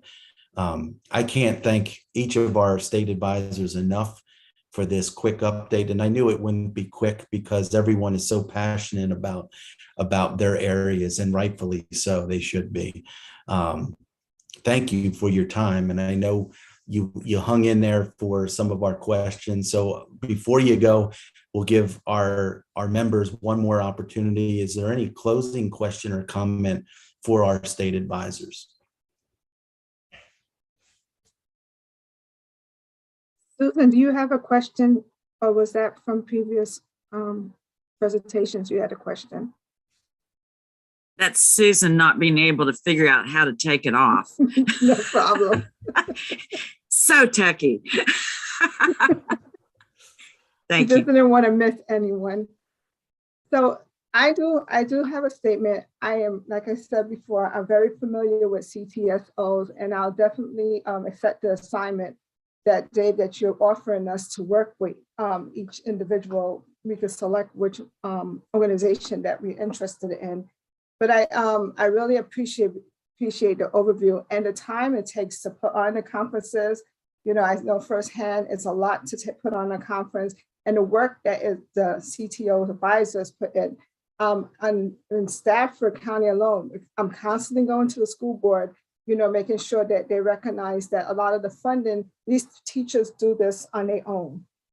It's not, a lot of money is spent out of their pocket, and just to remember them when they designing their budgets, to please include these advisors so they have what it takes to put on these conferences, to take the students, away and to, compete with the students. A lot of time and efforts in that. So I appreciate your time this morning.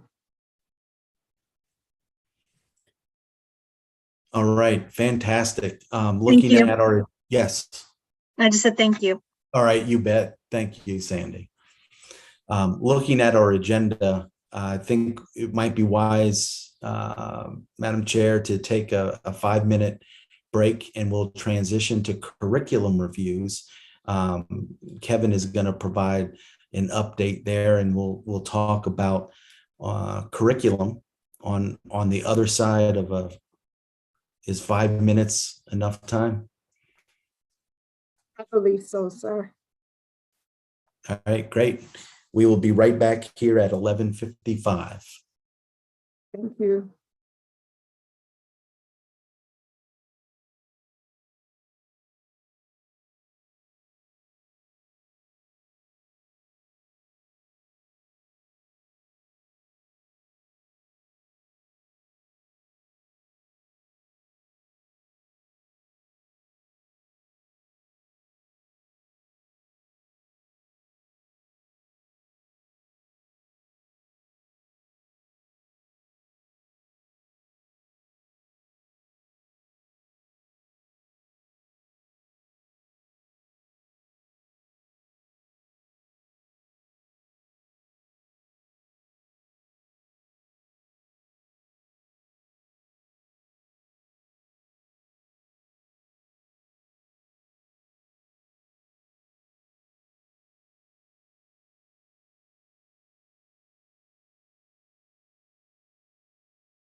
Okay, I have 11:55.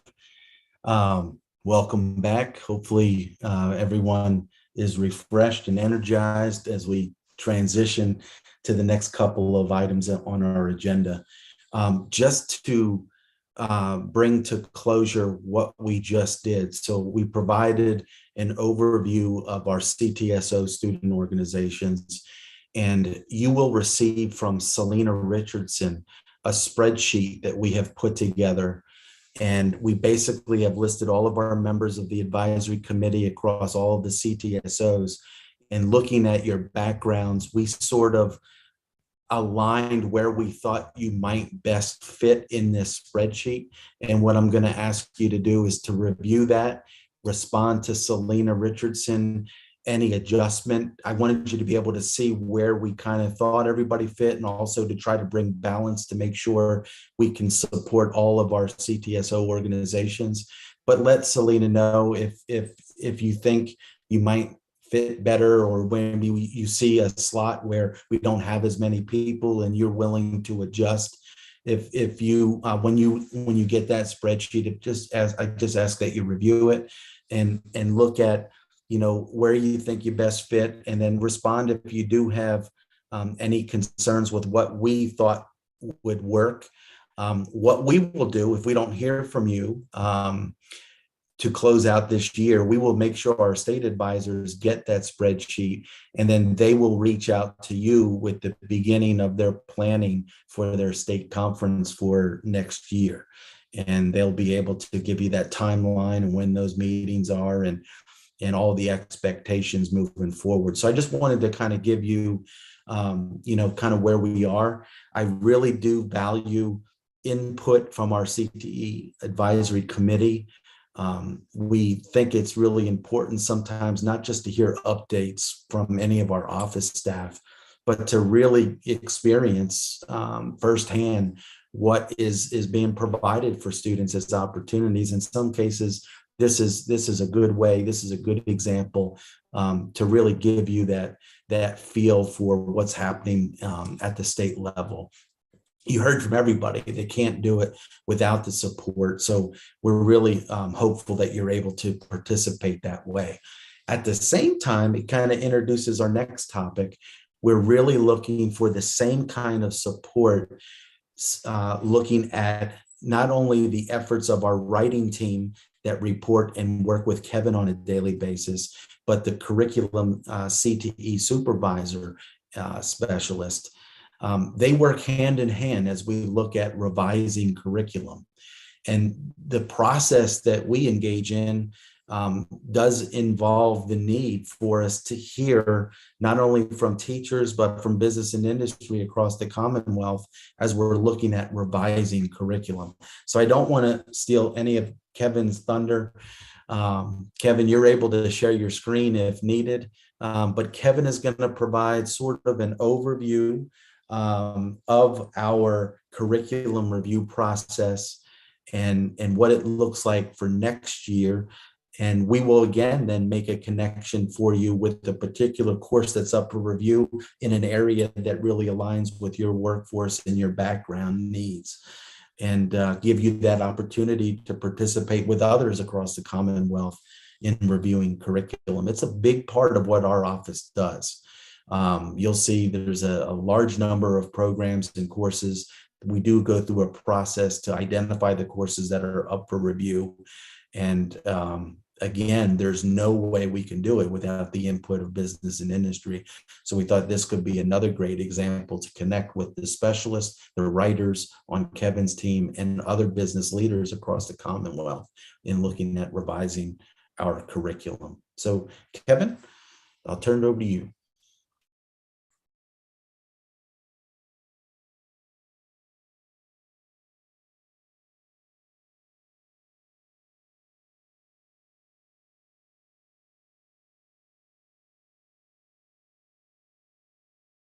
I believe you're muted, Kevin. Kevin, yeah.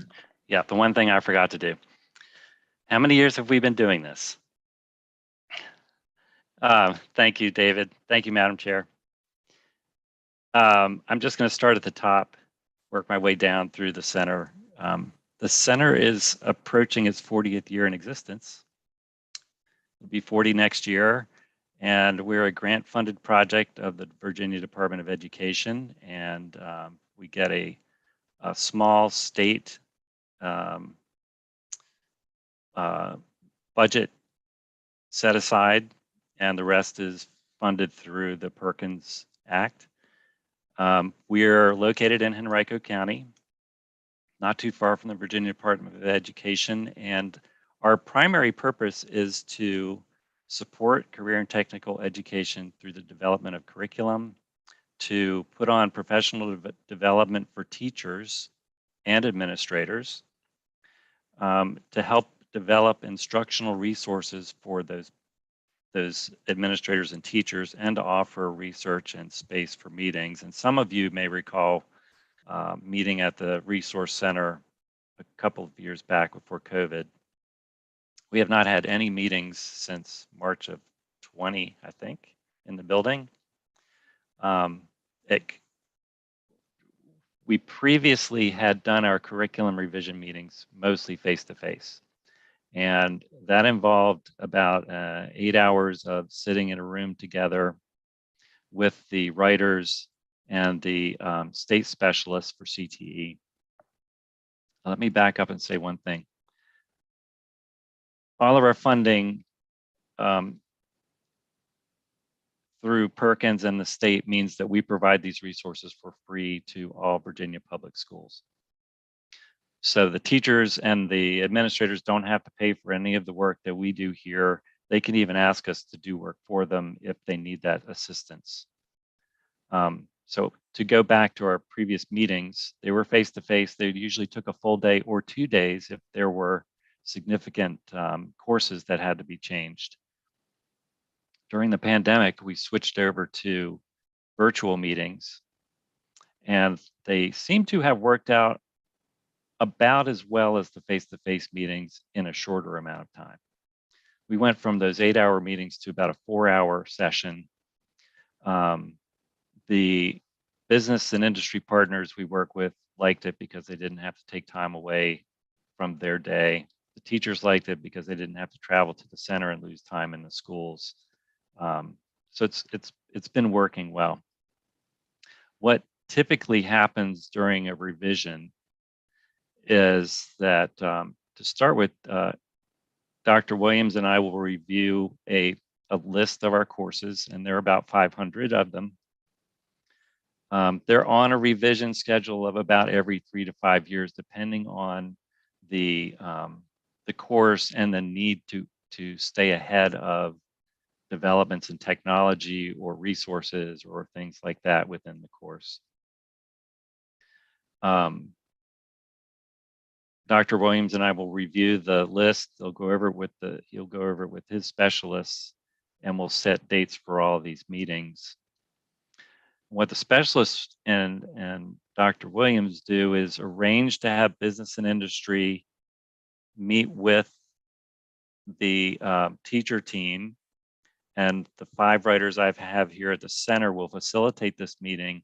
And the purpose is to have business and industry come in and look at our courses and recommend changes to the course, whether it's deleting competencies that we have that may be out of date, adding competencies that are kind of forward-looking to because we're doing these courses with the assumption that they're going to be out there for a few years.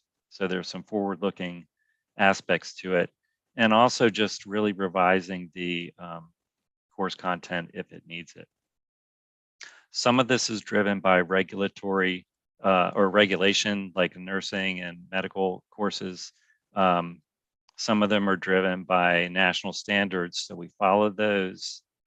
And we also, in this process, will send the courses out to the Ctso advisors and have them correlate each competency to a competitive event within their organization. So the courses will have national standards correlations, they'll have SOL correlations, they'll have Ctso correlations, and that's all available for the teachers to use in their classroom.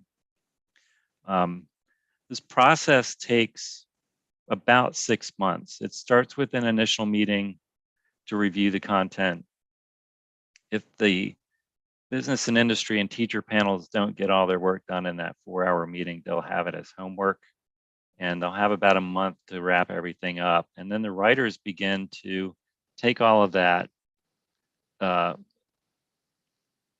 information from those meetings, because the business and industry is there to help us with the content, and the teachers are there to help us kind of turn that content into something measurable in the classroom.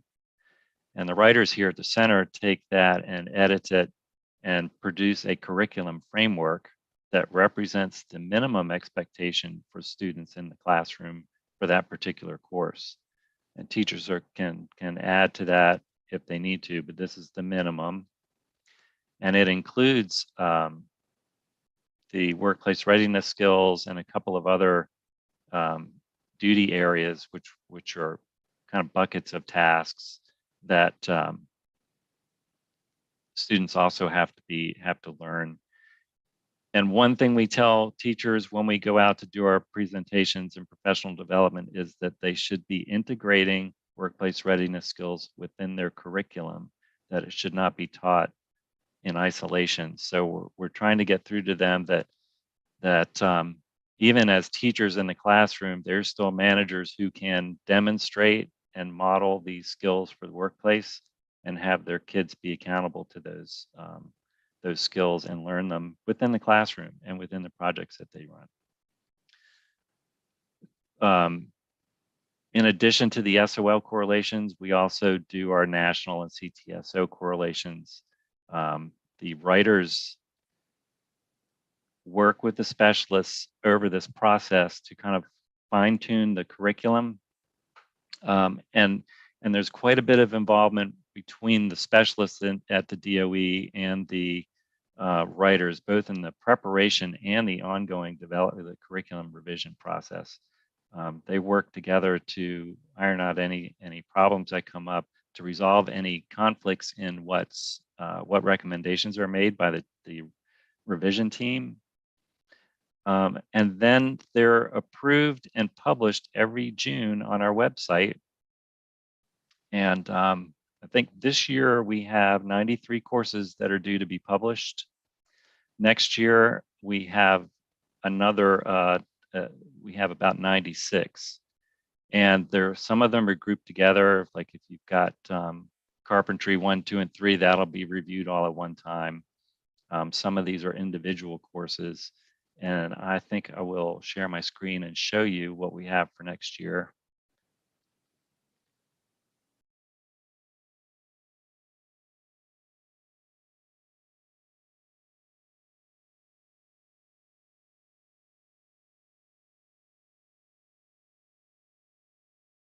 Okay.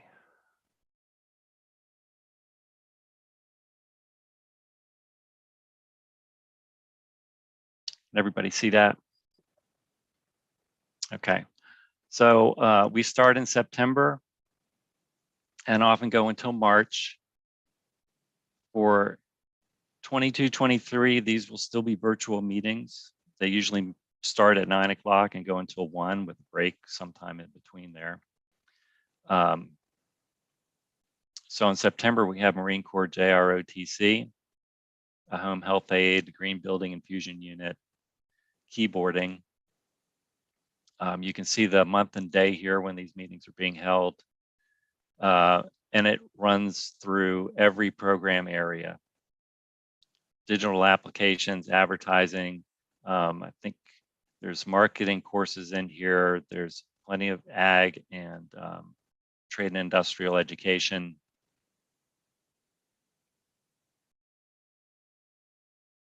And there's plenty of support from the writing team and the specialists themselves too in helping the teams get their work done. So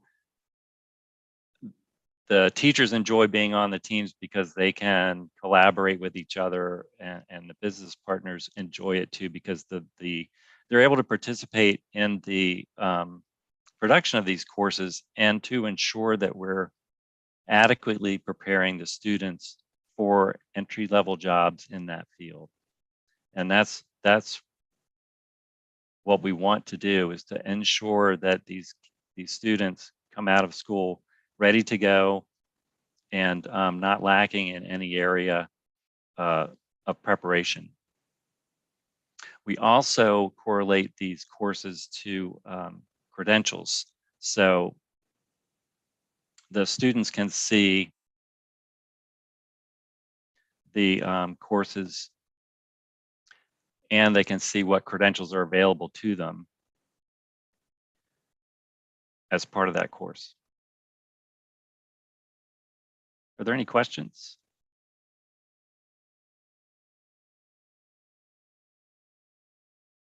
Thank you, Mr. Riley.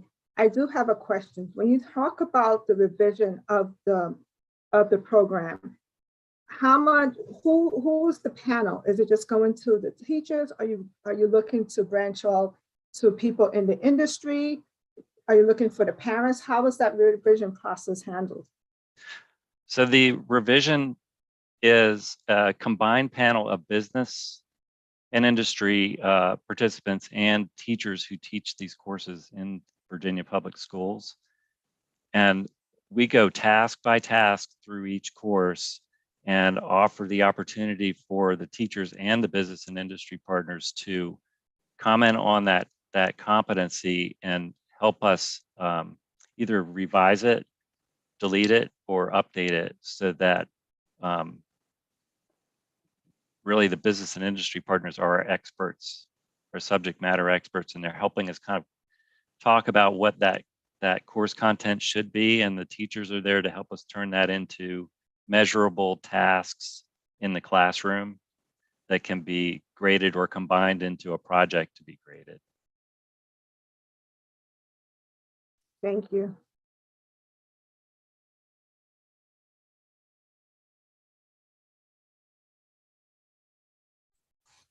Excellent, Kevin. Thorough overview.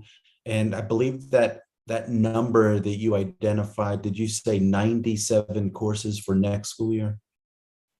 Yes.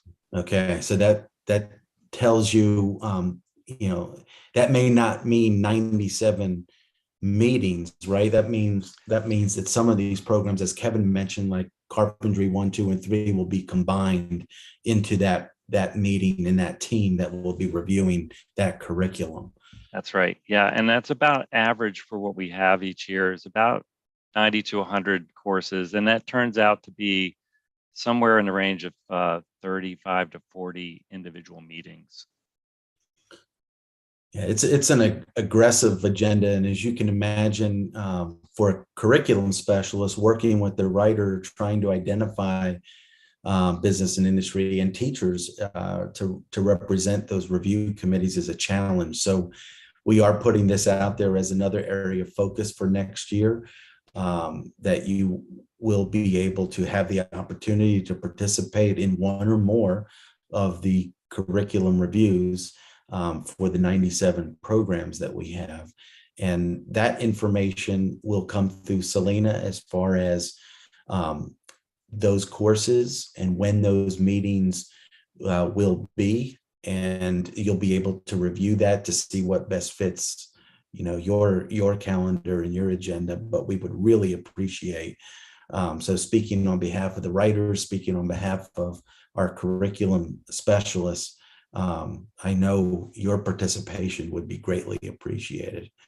So thank you, Kevin, for that overview.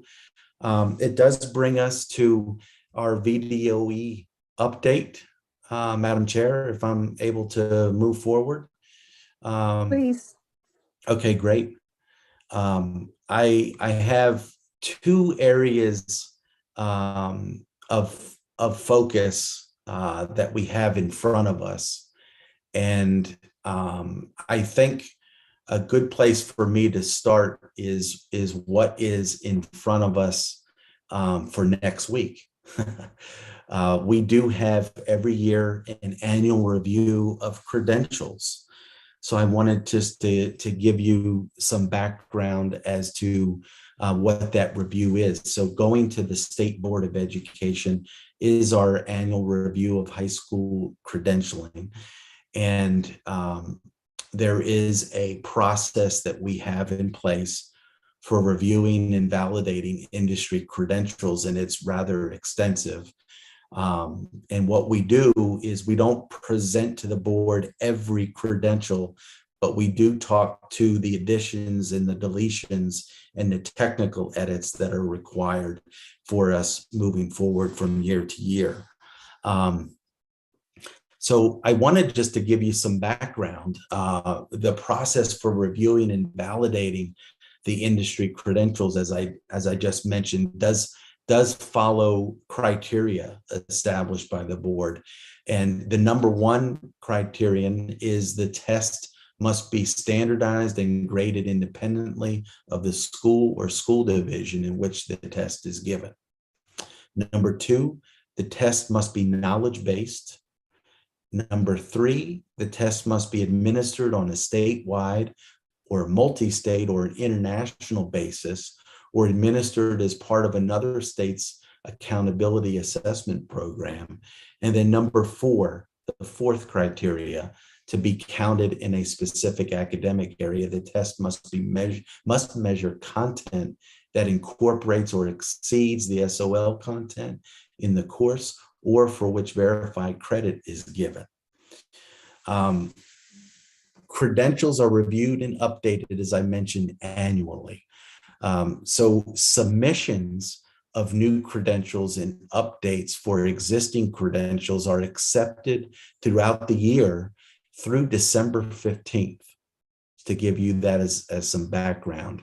New credential submissions and updates to existing credentials are organized by program area and thoroughly analyzed by a team of the 7 program area specialists, the curriculum and instruction coordinator, Dr. Williams, until that position is filled, and the industry credentialing specialist, Jane Brown, who verify that each credential aligns with the specific CTE courses and is recognized in the workplace and is of value to secondary students.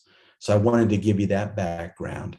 So currently, there are 449 board-approved industry or trade association certification examinations, professional licenses, and occupational competency assessments. This year, so at closing date of December 15th, we have been reviewing 246 new credentials that were submitted for our review. After much research from the state staff and necessary communication between credentialing vendors, school divisions, and business and industry, 38 new credentials have been recommended for addition to our student credentialing catalog and meet the board's graduation requirements, verified credit requirements, and diploma seal requirements for exemplary performance in CTE and STEM education. There are 17 recommended new credentials in business and information technology, 6 in health and medical sciences, 1 in marketing, 1 in military science, 6 in technology education, and 7 in trade and industrial education. So I wanted to give you that background. The recommended credential deletions. This year, industry credentialing providers have discontinued 41 previously approved certification examinations that we too are recommending for deletion. Unlike most years, 28 of the 41 recommended credential deletions are from one source, Skills USA, a career and technical student organization who has shifted their vision and are no longer offering credentials for students, as they did not see that as their primary area of focus.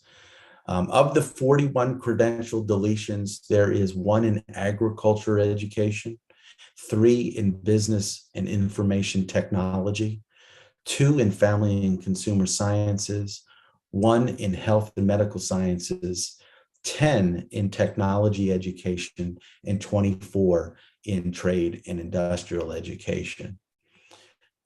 So I wanted to provide that update and overview. We will be taking that to the State Board of Education with our typical timeline.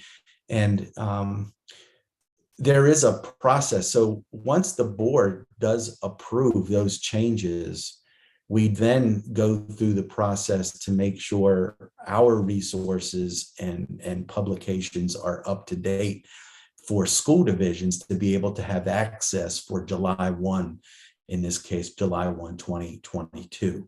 And that is, there is some extensive work, as Kevin can attest to, for that work to be accomplished. So, you know, under this process, so you go from December 15th to July 1, you're not only looking at the review of all of that information, you're looking at the approval from the board, and then the work of then posting this information so that school divisions can make sure that that information is available in their student information management systems.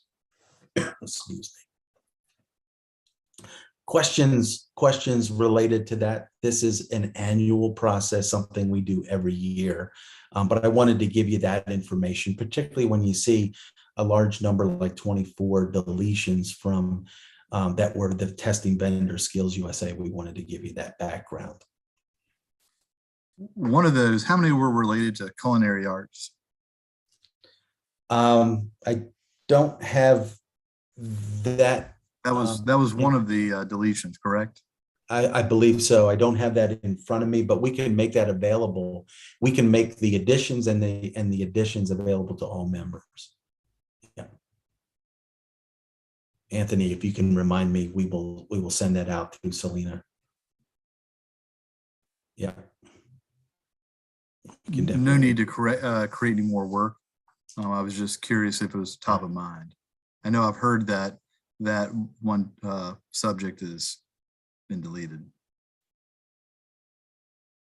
I will take a look at that for you so that you can review that. I'm not aware of a Title IX issue. Is that what you said? No. It's just personal. I have a daughter that's considering culinary arts, and yeah. So there's no Title IX issue. Just yeah. More curiosity. Yeah, many of our students will look at credentials that are aligned through Fccla and their opportunities. We do have students that then, if they compete through Fccla, they can also compete through Skills USA. So that's one of those programs that kind of crosses the two CTSOs that we've talked about, but there is an expectation to work through their aligned CTSO. But Anthony, did you have anything related to that? I'm actually looking it up now. Okay. I think once we have that clarification, but it's not the program. If anything, it was just an individual certification. Yeah. And to my knowledge, if it is something for the culinary arts program that was removed, then it was removed. The vendor requested a removal. So that I can confirm. Yeah. Very good. I want to move into the next category, which is work-based learning. And I know that has been an area of focus from our last presentation at our last meeting. I do have, and Sharon, we will go through this expeditiously.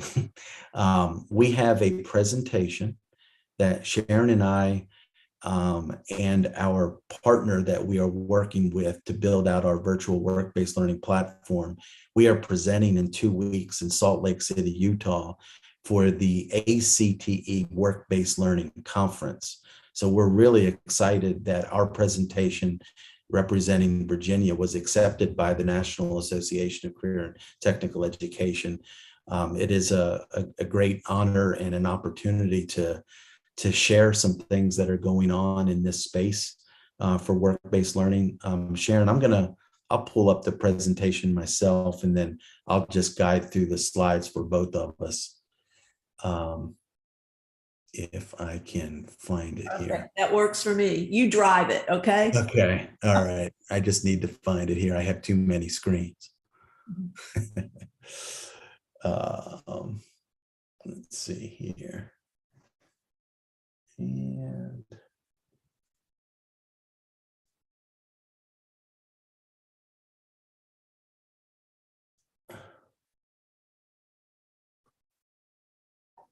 let's see here.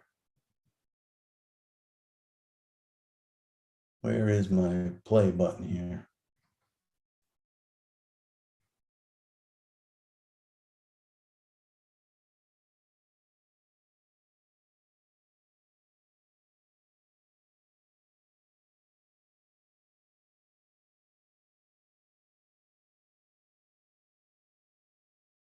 Can everybody see that? Yeah, we're not seeing the slideshow. We're just seeing the PowerPoint look. Yeah, I'm looking for the presentation button on here. Here it is. How's that? Perfect. Fantastic. So our focus is on high quality work-based learning and advancing opportunities for work-based learning throughout the Commonwealth. And that has been a project for us, working through some resources through a virtual work-based learning platform that you heard of at our last meeting. Many divisions have moved forward with their resources to provide enhanced opportunities for work-based learning, but we have been working to build out a network and a platform wrapped around expanding experiences for students in areas where maybe the school division doesn't have the funding to be able to develop their own resources. We're looking to try to provide some experiences and resources that may not be in their particular part of the Commonwealth, and be able to expand those virtual experiences for students in areas where maybe that business is just not represented. So high quality work-based learning has been our focus. And to be quite honest, this really is very close to many of the requirements that we have in Virginia. And you have heard this time and time again. Virginia has developed a profile of a graduate. And that profile of a graduate talks about expanding opportunities for students with work-based learning experiences. So when we say high quality, we wanted to highlight some things here for you. Basically, we're talking about experiences that are related to students' career goals and or interests. They're integrated with instruction, and they're performed in partnership with different organizations and experiences around the Commonwealth and beyond. Because quite frankly, some of our experiences in our border parts of the state actually are taken advantage of in other states based on where they are. So partnerships, again, as we've been talking about all day, critical to be able to do this. And high quality work-based learning is something that we continue to drive at. And in that process, it's really making the connections for students and in their career goals, and it's integrated in their instruction, and it's provided in partnership with local business and industry. We're going to be just at the very beginning of this presentation, and this isn't everything, but we are going to be highlighting the evolution in the history of work-based learning throughout the Commonwealth. And it does date itself back to the mid-'80s. Many of us heard of cooperative education. It does still exist. I remember at the very onset of industrial cooperative training. And that ICT program was part of some of our initial components of work-based learning. And its evolution, as you can see here, to current day, having 12 different types of state board approved high quality work-based learning experiences.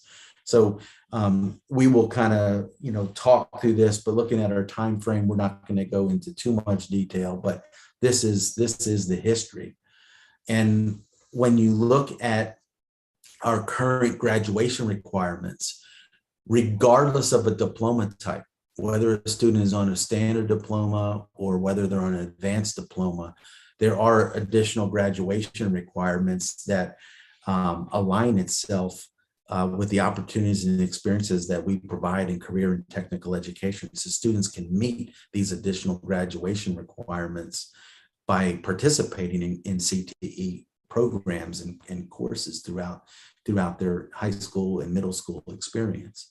But in this particular case, right here, we're just talking about this code, which indicates 1819 for a student that entered ninth grade in 1819, which would be students that are seniors this year. So this comes into play for students that are seniors this year and where they can earn a credential in a CTE experience. Now, this requirement is not just limited to a credential, because prior to this, we had a graduation requirement for students on a standard diploma. And every student that was on a standard diploma had to earn a CTE credential.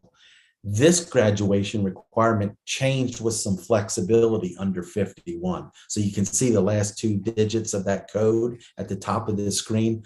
I will refer to 50 and 51. 50 is where we had that requirement for students on a standard diploma earning a credential. Under 51, there's more flexibility for students in school divisions in implementing these opportunities for students. And I'm not going to read this word for word, but what you see in this paragraph on the left is how the experiences and opportunities to meet the additional graduation requirements expand.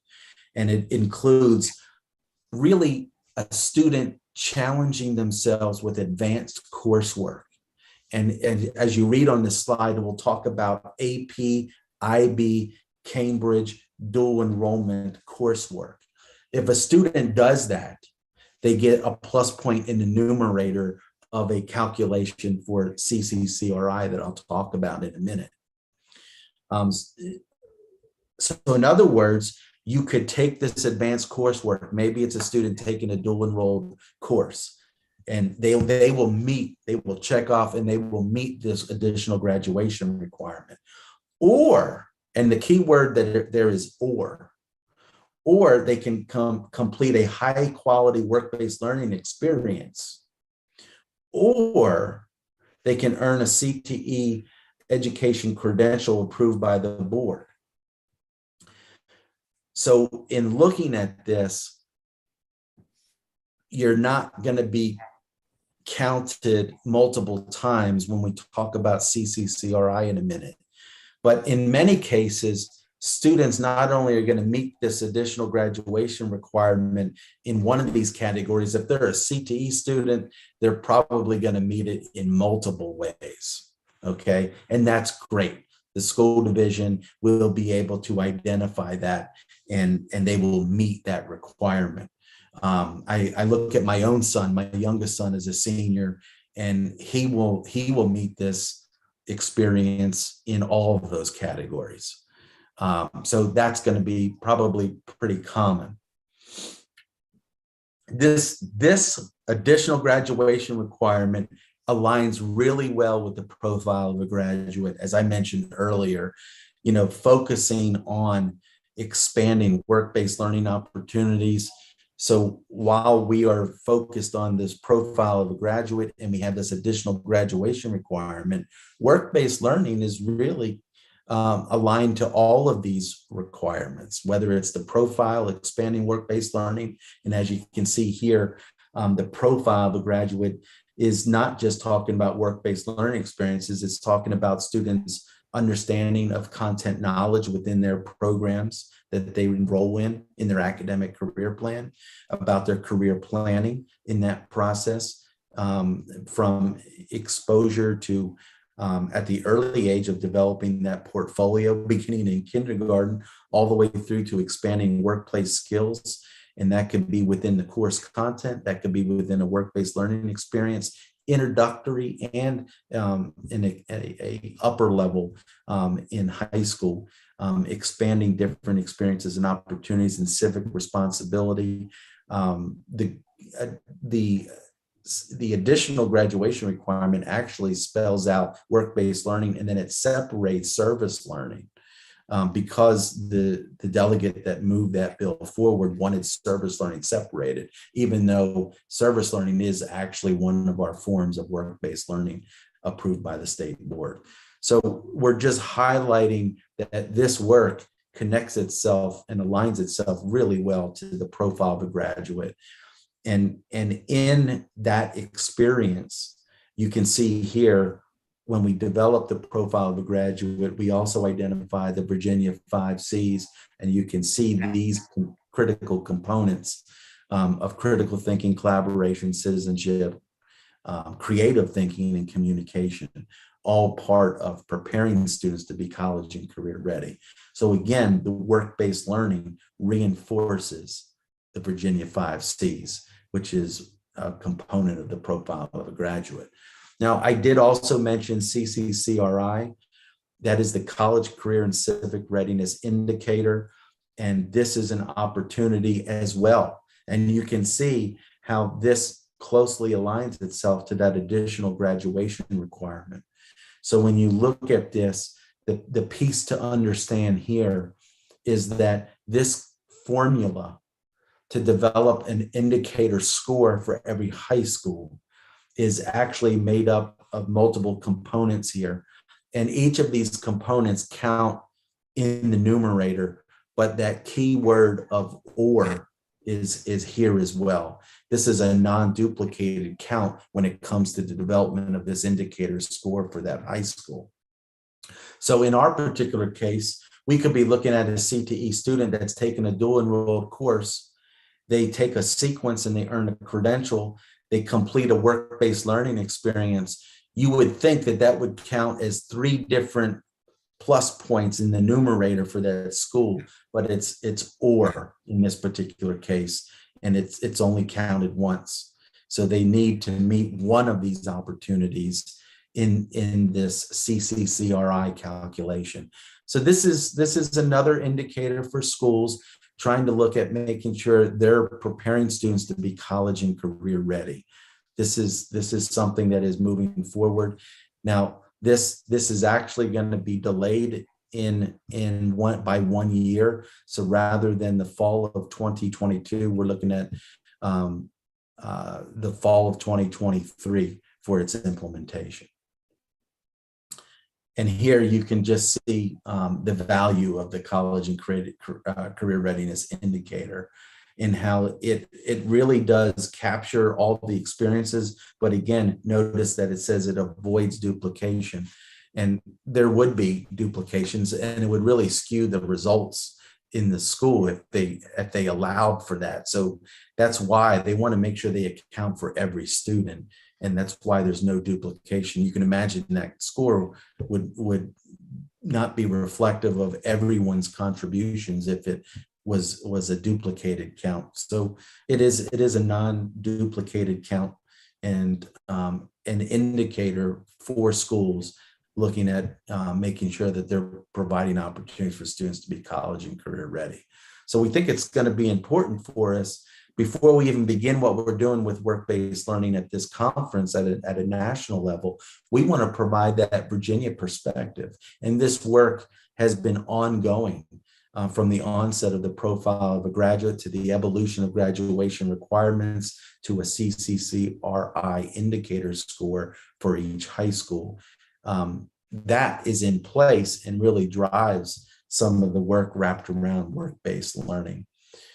And that brings us to where we are in Virginia, and we're going to talk about the Perkins Reserve Funds and how the Perkins Reserve supports work-based learning across the Commonwealth, where we are focusing our efforts, as you can see here, based on U.S. Department of Ed guidance for the use of reserve funds.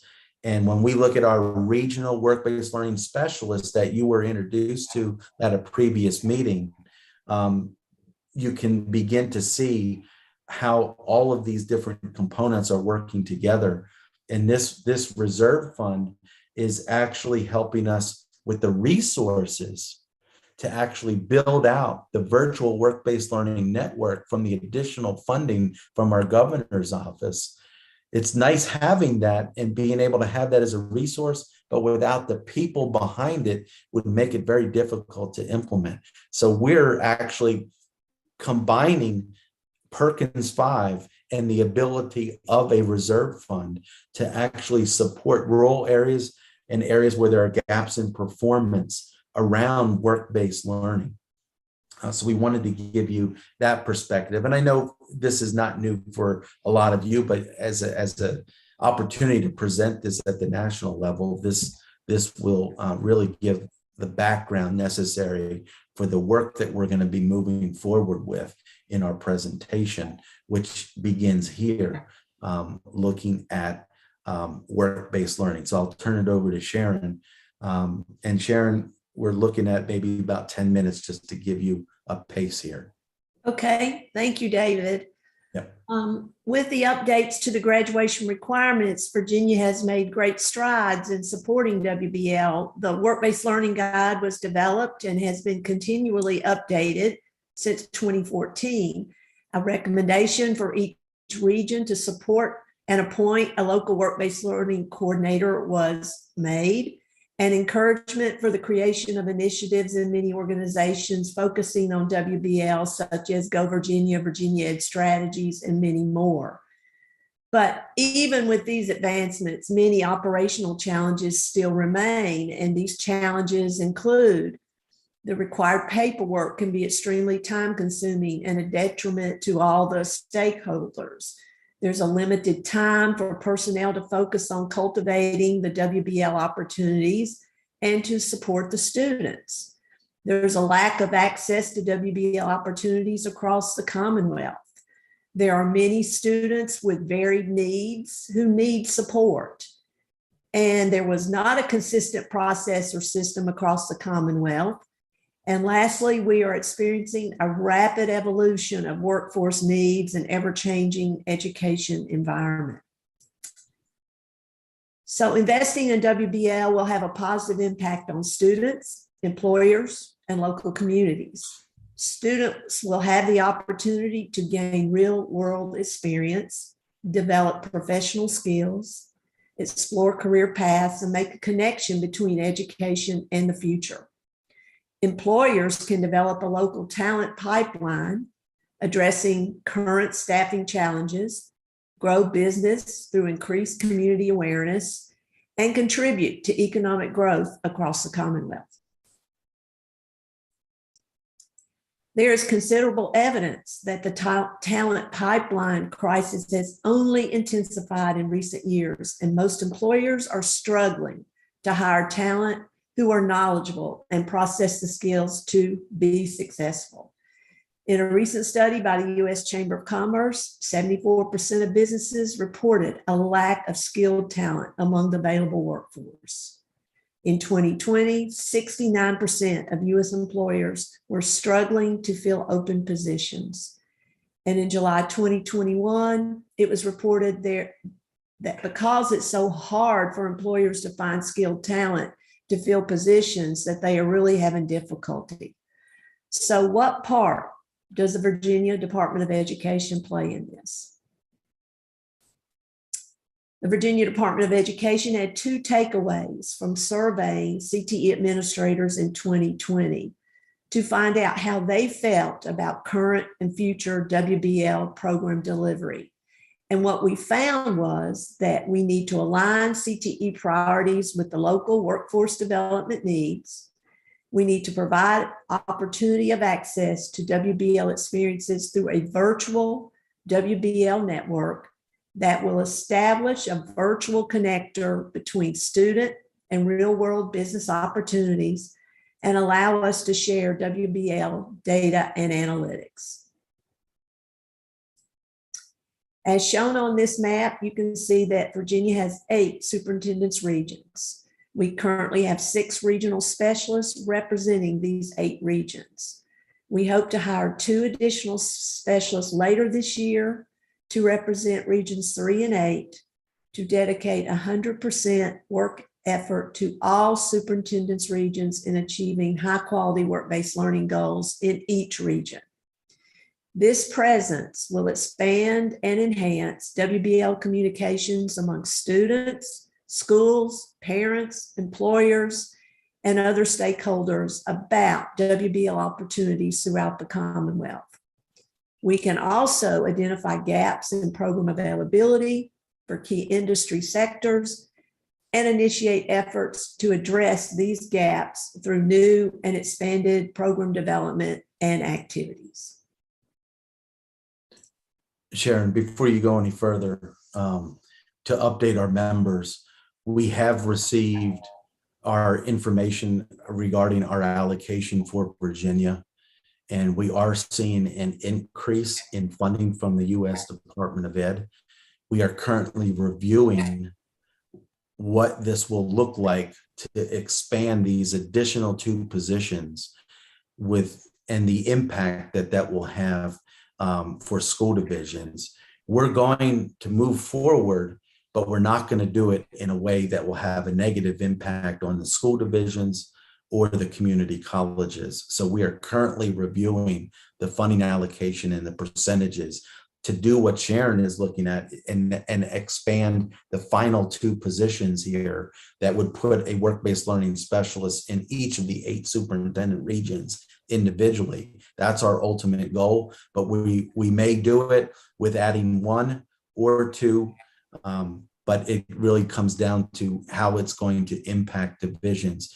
I'm very pleased to say we are seeing an increase in funding, but until we work through those details, more to come as we move forward. But we're working in every way, and it looks positive that we're going to be able to move in the direction that we want to meet the staffing needs that I know Sharon's team is hopeful for.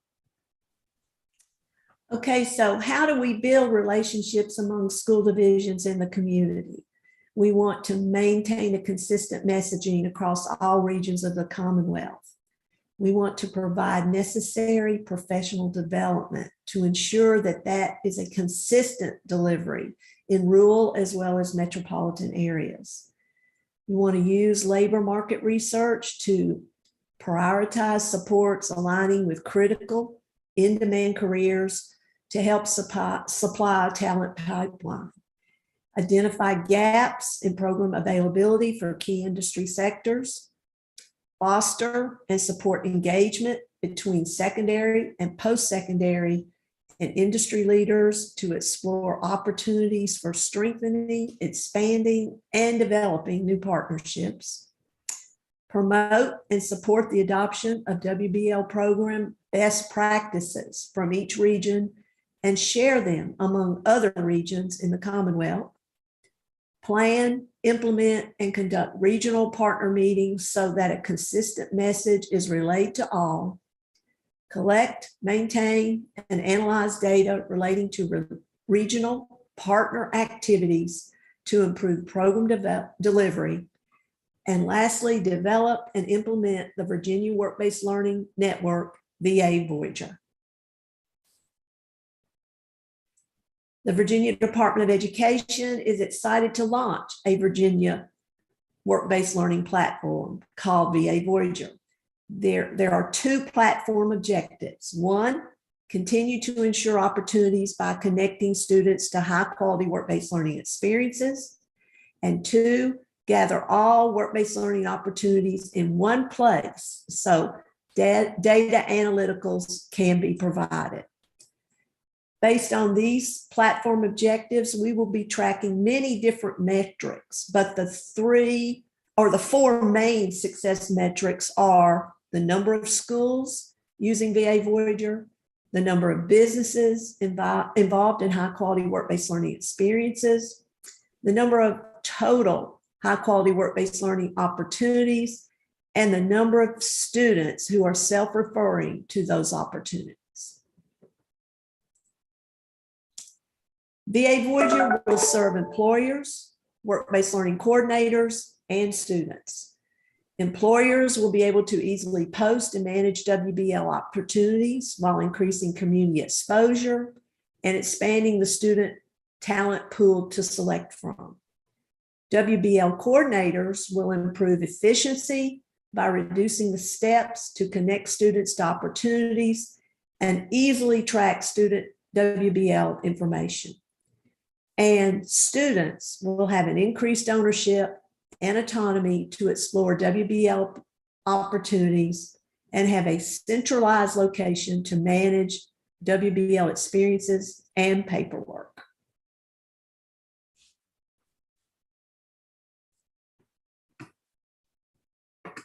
Now, if you have any questions, we are ready to address those.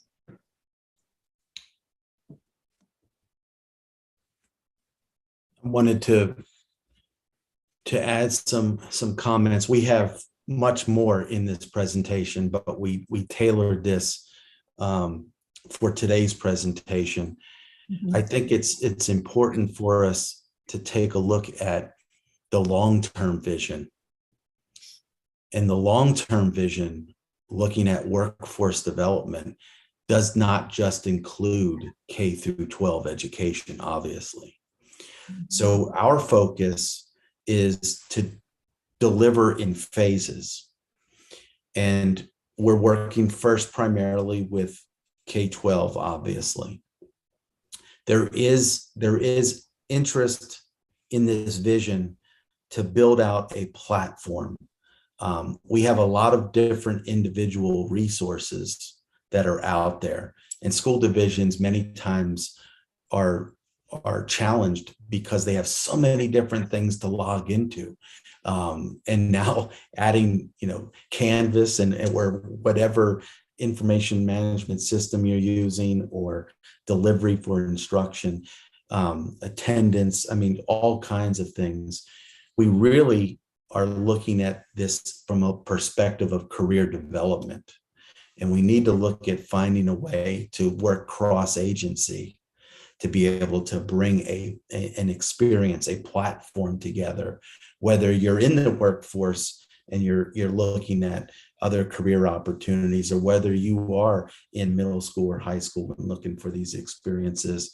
That's going to be a lot of work, but it is the vision that we have to bring a lot of these different things together.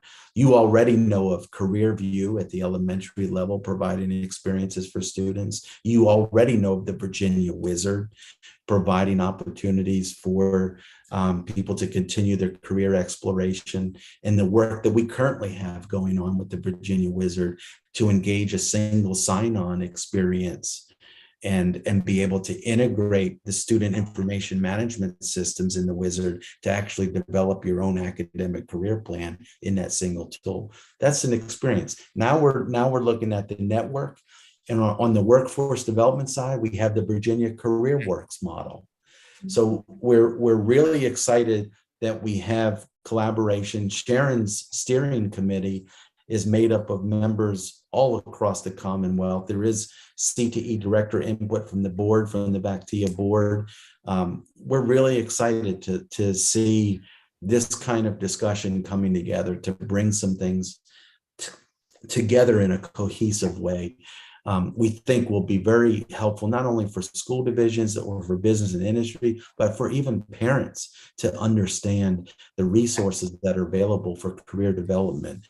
We really see the need to tie a lot of these things together. There's too many different places to go, and it becomes confusing when you may not be aware of a singular piece of the resource that's available. So we're looking at this from the long-term perspective, and we know it's going to take time to get there, but we do have the ear of the governor's office. We do have an interest there to bring the data trust together.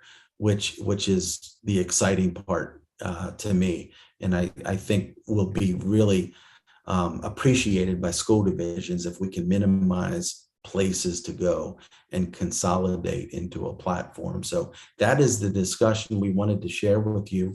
We're kind of right on time. We wanted to give you the opportunity for any questions with the presentation, or at least the component of the presentation that we have for Salt Lake City. Any thoughts? I think it's an excellent presentation, and I really would like to hear your thoughts. And I know it's an interest of time, but maybe not today, but maybe offline, is the role of the advisory committee in supporting work-based learning and the VA Voyager. Yeah, we will definitely connect with Sharon, the steering committee, and the advisory as to, you know, what maybe that subcommittee looks like from the state CTE advisory committee. As we've just thrown out there some expectations with Ctsos and curriculum reviews, that third spoke or third leg of the stool could be then work-based learning for the work and the support of the CTE advisory moving forward. I had a quick question, Sharon, and I apologize because I'm trying to recall back to your slides. Regarding work-based learning or the new standards that have gone out, and maybe David, this is for you. And we have just a couple minutes, so maybe it's something we can talk about at a future meeting or offline. You've talked about the work-based learning as one of the pillars, and certifications, right? And credentials is one area. I think a third was dual enrollment or AP or IB or that area as well. Regarding the work-based learning and the VA Voyager, how many, so I had a question about all of them. How many schools are already kind of signed in, or is this so new that it hasn't really been, introduced? I have heard of it because up here in Northern Virginia, I have heard that school districts talk about it. Like I believe the city of Alexandria has been using it, and I sit on some of their advisory boards where they're trying to get the local businesses to participate and students engage and so forth. It's interesting what, I think once everybody gets used to it, it will feel more natural to go onto that system and to put opportunities on there. Are the opportunities that, for instance, our local businesses might put up on there, would they then be available for all students in the state of Virginia, not just students up here? Is that it, right? So all the students could see those opportunities? Yes. Okay, great. Yes. Yeah, it is in a pilot stage. Correct. Sharon's team has been working with representation across the Commonwealth. Okay. And we'll be looking forward to the work moving forward. But yes, the idea is really looking at providing some experiences where maybe that particular industry sector just is not in that part of the state. So regardless of a school division that may have the funding that has moved forward with other products and other services, that's great.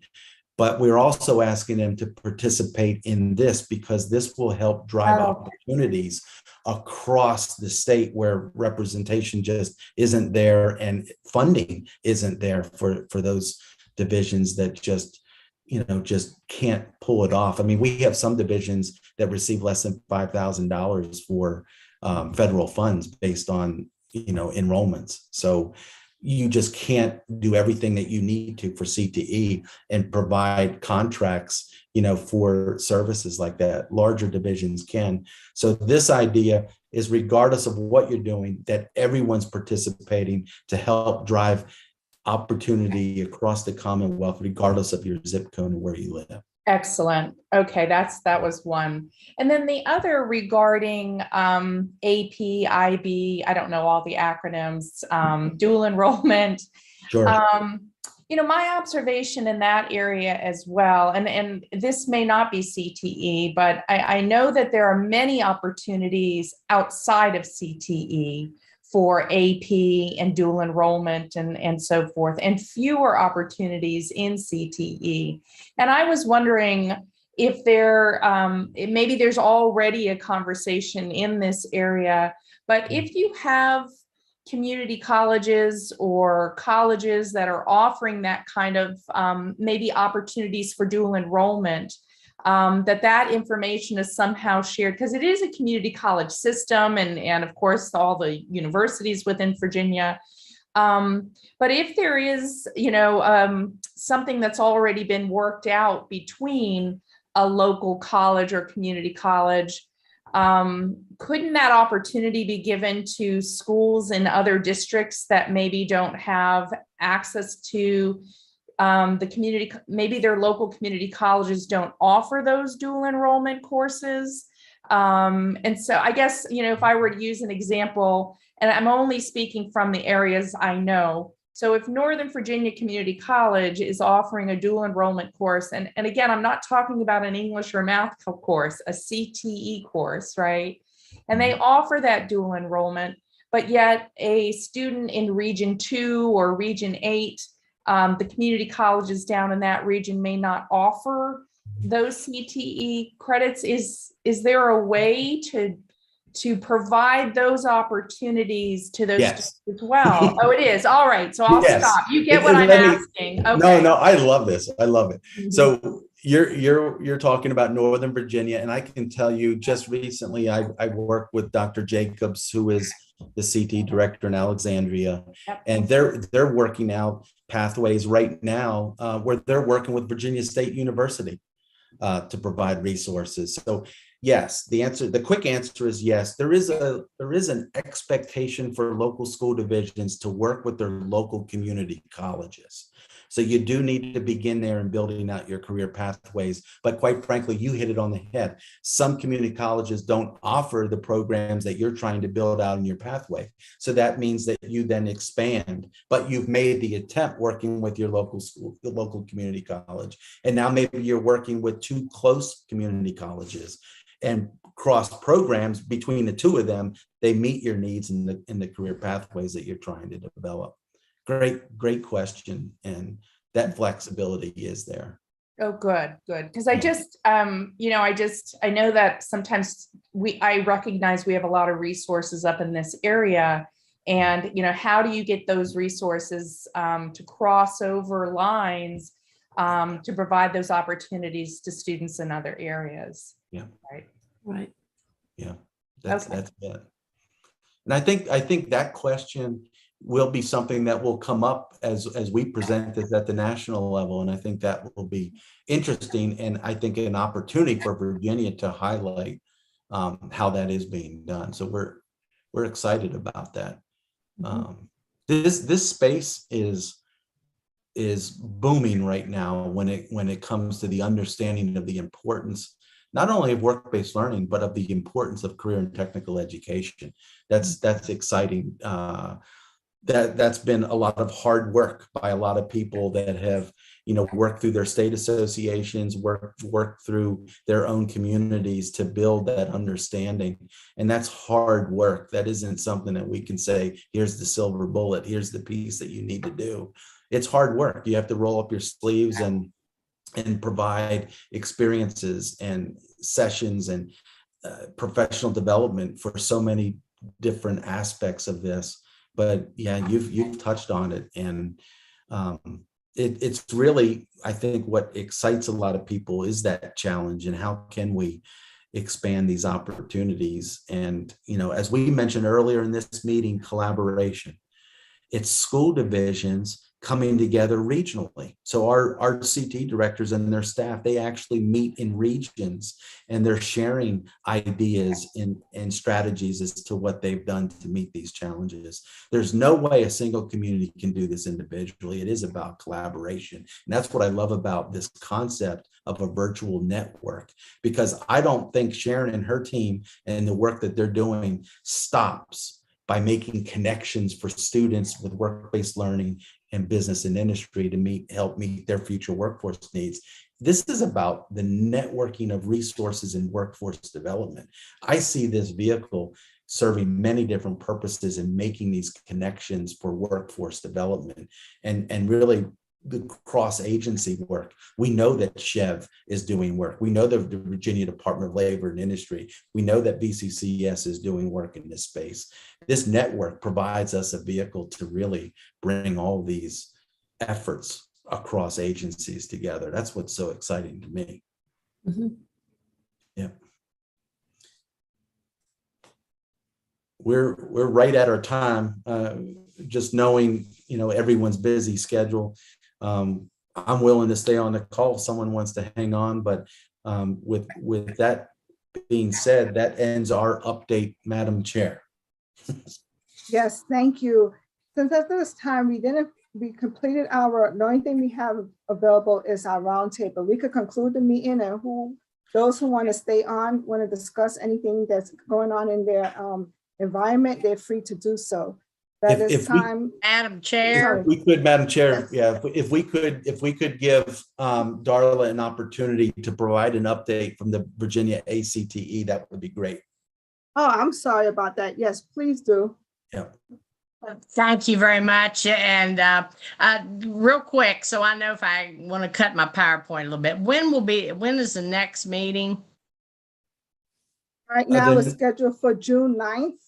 Yeah. Okay, so a couple things I can hold off on, but I do need your assistance, the group, and some things. So let me see if I can share my screen. I apologize in advance. We've got wind in the Shenandoah Valley, and my internet now comes off a cell tower. And so let's see here. While you're doing that, Darla, I can say the June 9th meeting also aligns itself with creating excellence. So that will be on our agenda as well. But Darla, you will have time at the June 9th meeting. Yeah, thumbs up. Can you see my screen? Yes. Okay, thank you. Real quick, I'm going to tie a couple things together. You've heard everybody talking about their CTSOs. I was FFA. I was an FFA advisor for a long period of time, and I also served as a Skills USA advisor. So I know what those folks go through locally. Virginia ACTE, for those still on here that aren't Department of Ed, we are the adult version of the CTSO, or we're the professional organization for our teachers and administrators. And for some that are still on, we're questioning about membership. It does cost to join these organizations, and some school districts have funding to support both students and the adults to join the professional organization. Others do not. You cannot use Perkins money to pay for professional development or membership in the state of Virginia. Other states have that worked out and allow that. Just a couple things. We do have an advocacy group, both locally, the state here, or the Commonwealth, plus nationally. And so ACTE offers a national policy seminar each year. I'm going to ask Selena to forward my PowerPoint to you all so you can look at it a little bit more at your leisure. We did get to meet virtually with a group that was there with Senator Kane and Senator Warner's folks, and these were the individuals. We didn't get to meet with Kane or Warner, but Karishma for Senator Kane has been his senior education workforce policy advisor for a long time. I worked with her back even in 2014. So she's real supportive. Both senators are real supportive of career and technical education. We had, these are some of the topics we discussed that day with those. It was a virtual meeting. And again, as I said, both of our senators are very positive in supporting career and technical education. Our VP for policy, Dr. Eggenreiter, who's also employee of Virginia Tech, moderated. You can see some of the comments or the things that we talked about to them. They shared with us some of the things they're working on, especially the Jobs Act Pell Grants, is very important for in career and technical ed, our technical regional centers to get some federal funding to offset cost of courses out of Pell Grants. Community colleges get those. We do not, or the regional technical centers in the state, the 9, do not get any of that funding at this point in time because we are not accredited. And so there is some work that, based on the number of hours you're in a program, that the high school regional centers or the school divisions that have gone together to put in a technical center may have in the future an opportunity to get a hold of some funding to help offset cost of individuals that are looking to be retrained. Teacher Loan Act. Teacher shortages in career and technical ed is extremely visible right now. And so they're looking at a teacher loan act. They're also looking at, from the Department of Ed, somebody mentioned earlier, apprenticeships. It was suggested that maybe we look at having teachers in the Commonwealth across the country become registered apprentices for school districts, which might help in addition for funding. That's not a law, that's not in place, but that was a suggestion. The Competes in USA Innovation Act, that's money funded for us to help compete with China, to keep jobs in the United States and keep things made in America. WIOA, the Workforce Investment Act, they're working on reauthorization. And of course, you've heard Perkins 5 is how CTE programs and school districts in the state of in Virginia get a lot of their funding for CTE equipment, money, professional development. So our senators are very supportive of these things. And so we are pleased that we have these two currently. Again, we're not, ACTE Virginia is nonpartisan or bipartisan. It wouldn't matter who was in office. If they support career and technical ed, we're for them. These are the people who attended. Again, you'll get my PowerPoint. You can read at your leisure, but they weren't just administrators. We have teachers that were in attendance, work-based learning coordinators in attendance, some of our officers, tech ed teacher. And then we even had somebody's on the federal board or national board for ACTE and the counseling division. Ag teacher, state president was their state representative, Virginia Association of Ag Educators, was there.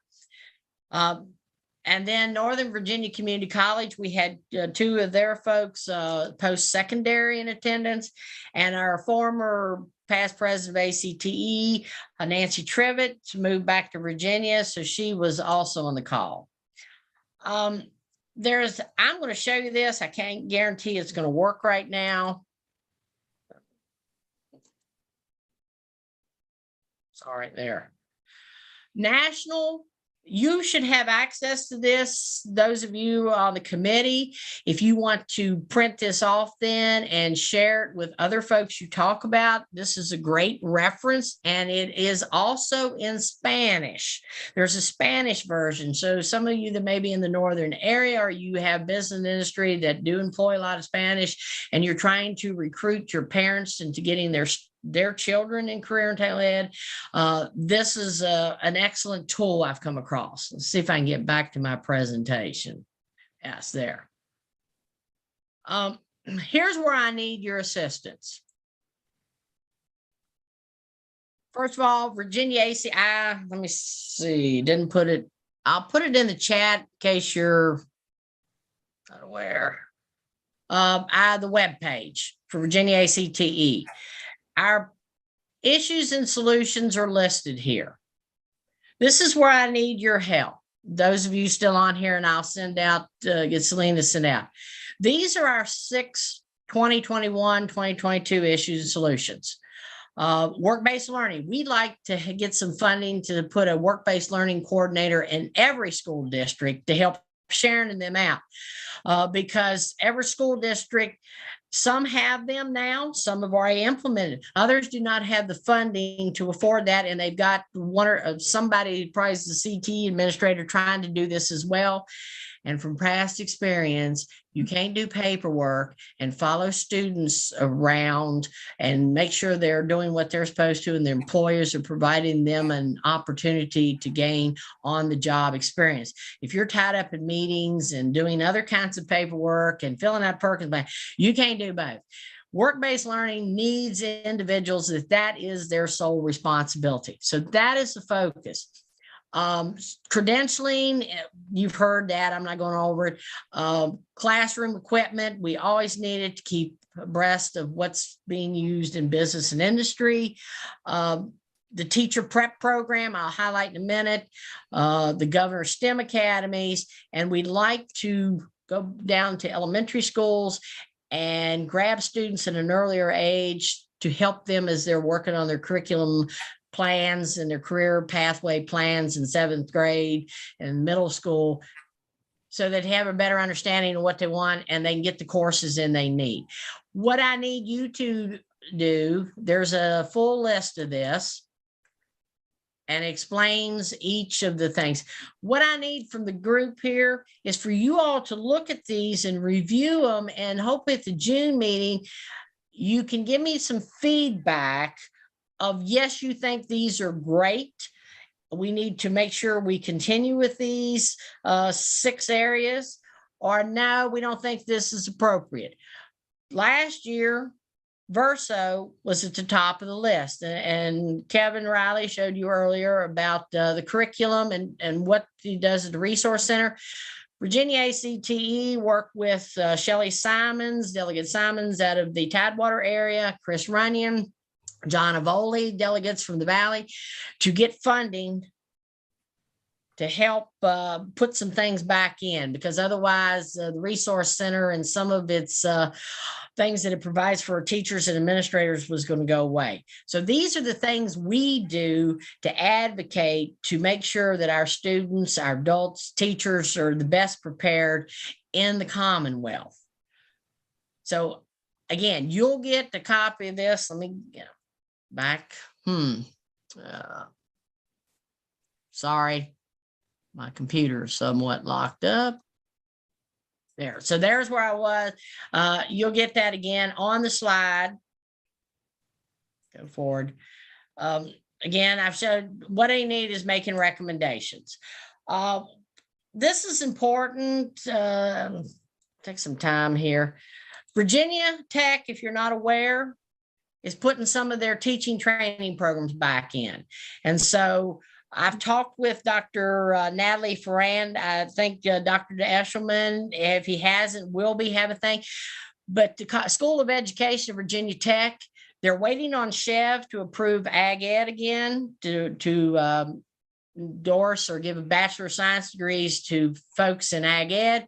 They're also working with business and industry, or sorry, not business, business and information technology for the business folks, family consumer sciences, and marketing. And so they're having a thing here the end of April, you can see by the flyer, and inviting students in to get them to encourage to come into the teaching profession.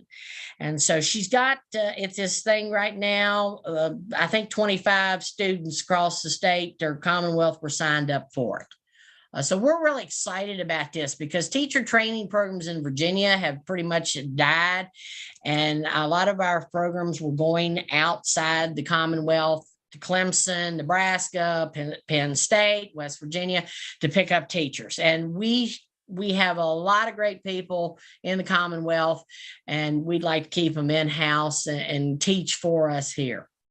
I'll talk about this in June.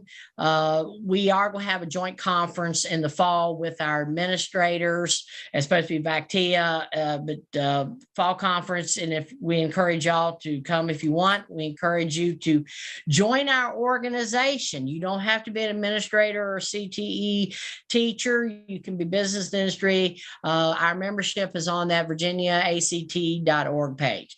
And I'm quick.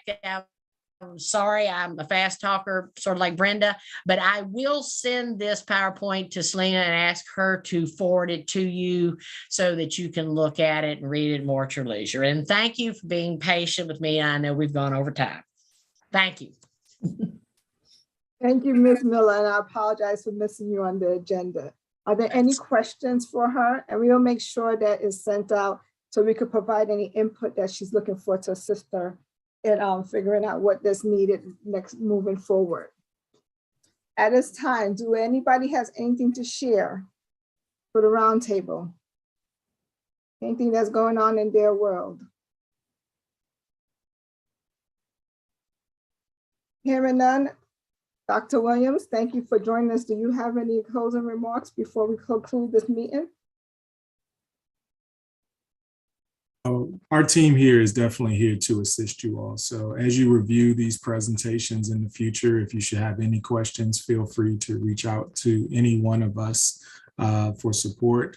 We definitely appreciate your time and your patience. And just based on you all's feedback, I know that there was a lot of new information that was gained as a result of this. And that was exactly the goal. And so once again, any questions or feedback, feel free to reach out to us. Thank you. Yeah. Dr. Ezelman?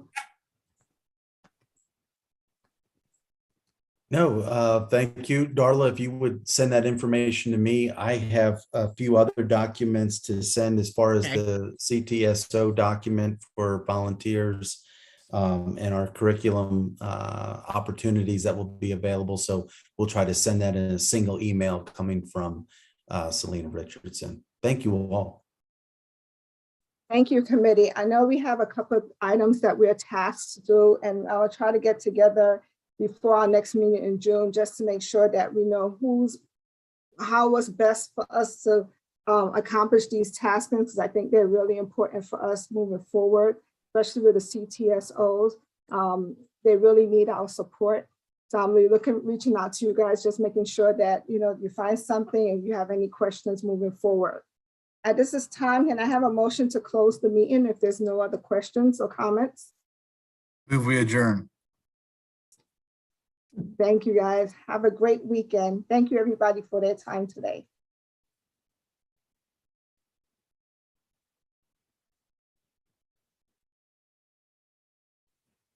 Okay, I just stopped the recording. So Sharon, you know the drill. I will be pulling that probably about midnight tonight when that's finished. It's going to take a while. We have to, Sakina, we have to actually translate the information so that we can post it. So we actually have a staff member that sits and listens to this entire meeting to transcribe the entire information so that we can post it on the site. Do you know how to stop the live presentation on YouTube? Should be that left corner. Yeah, it stopped recording here. Recording stuff.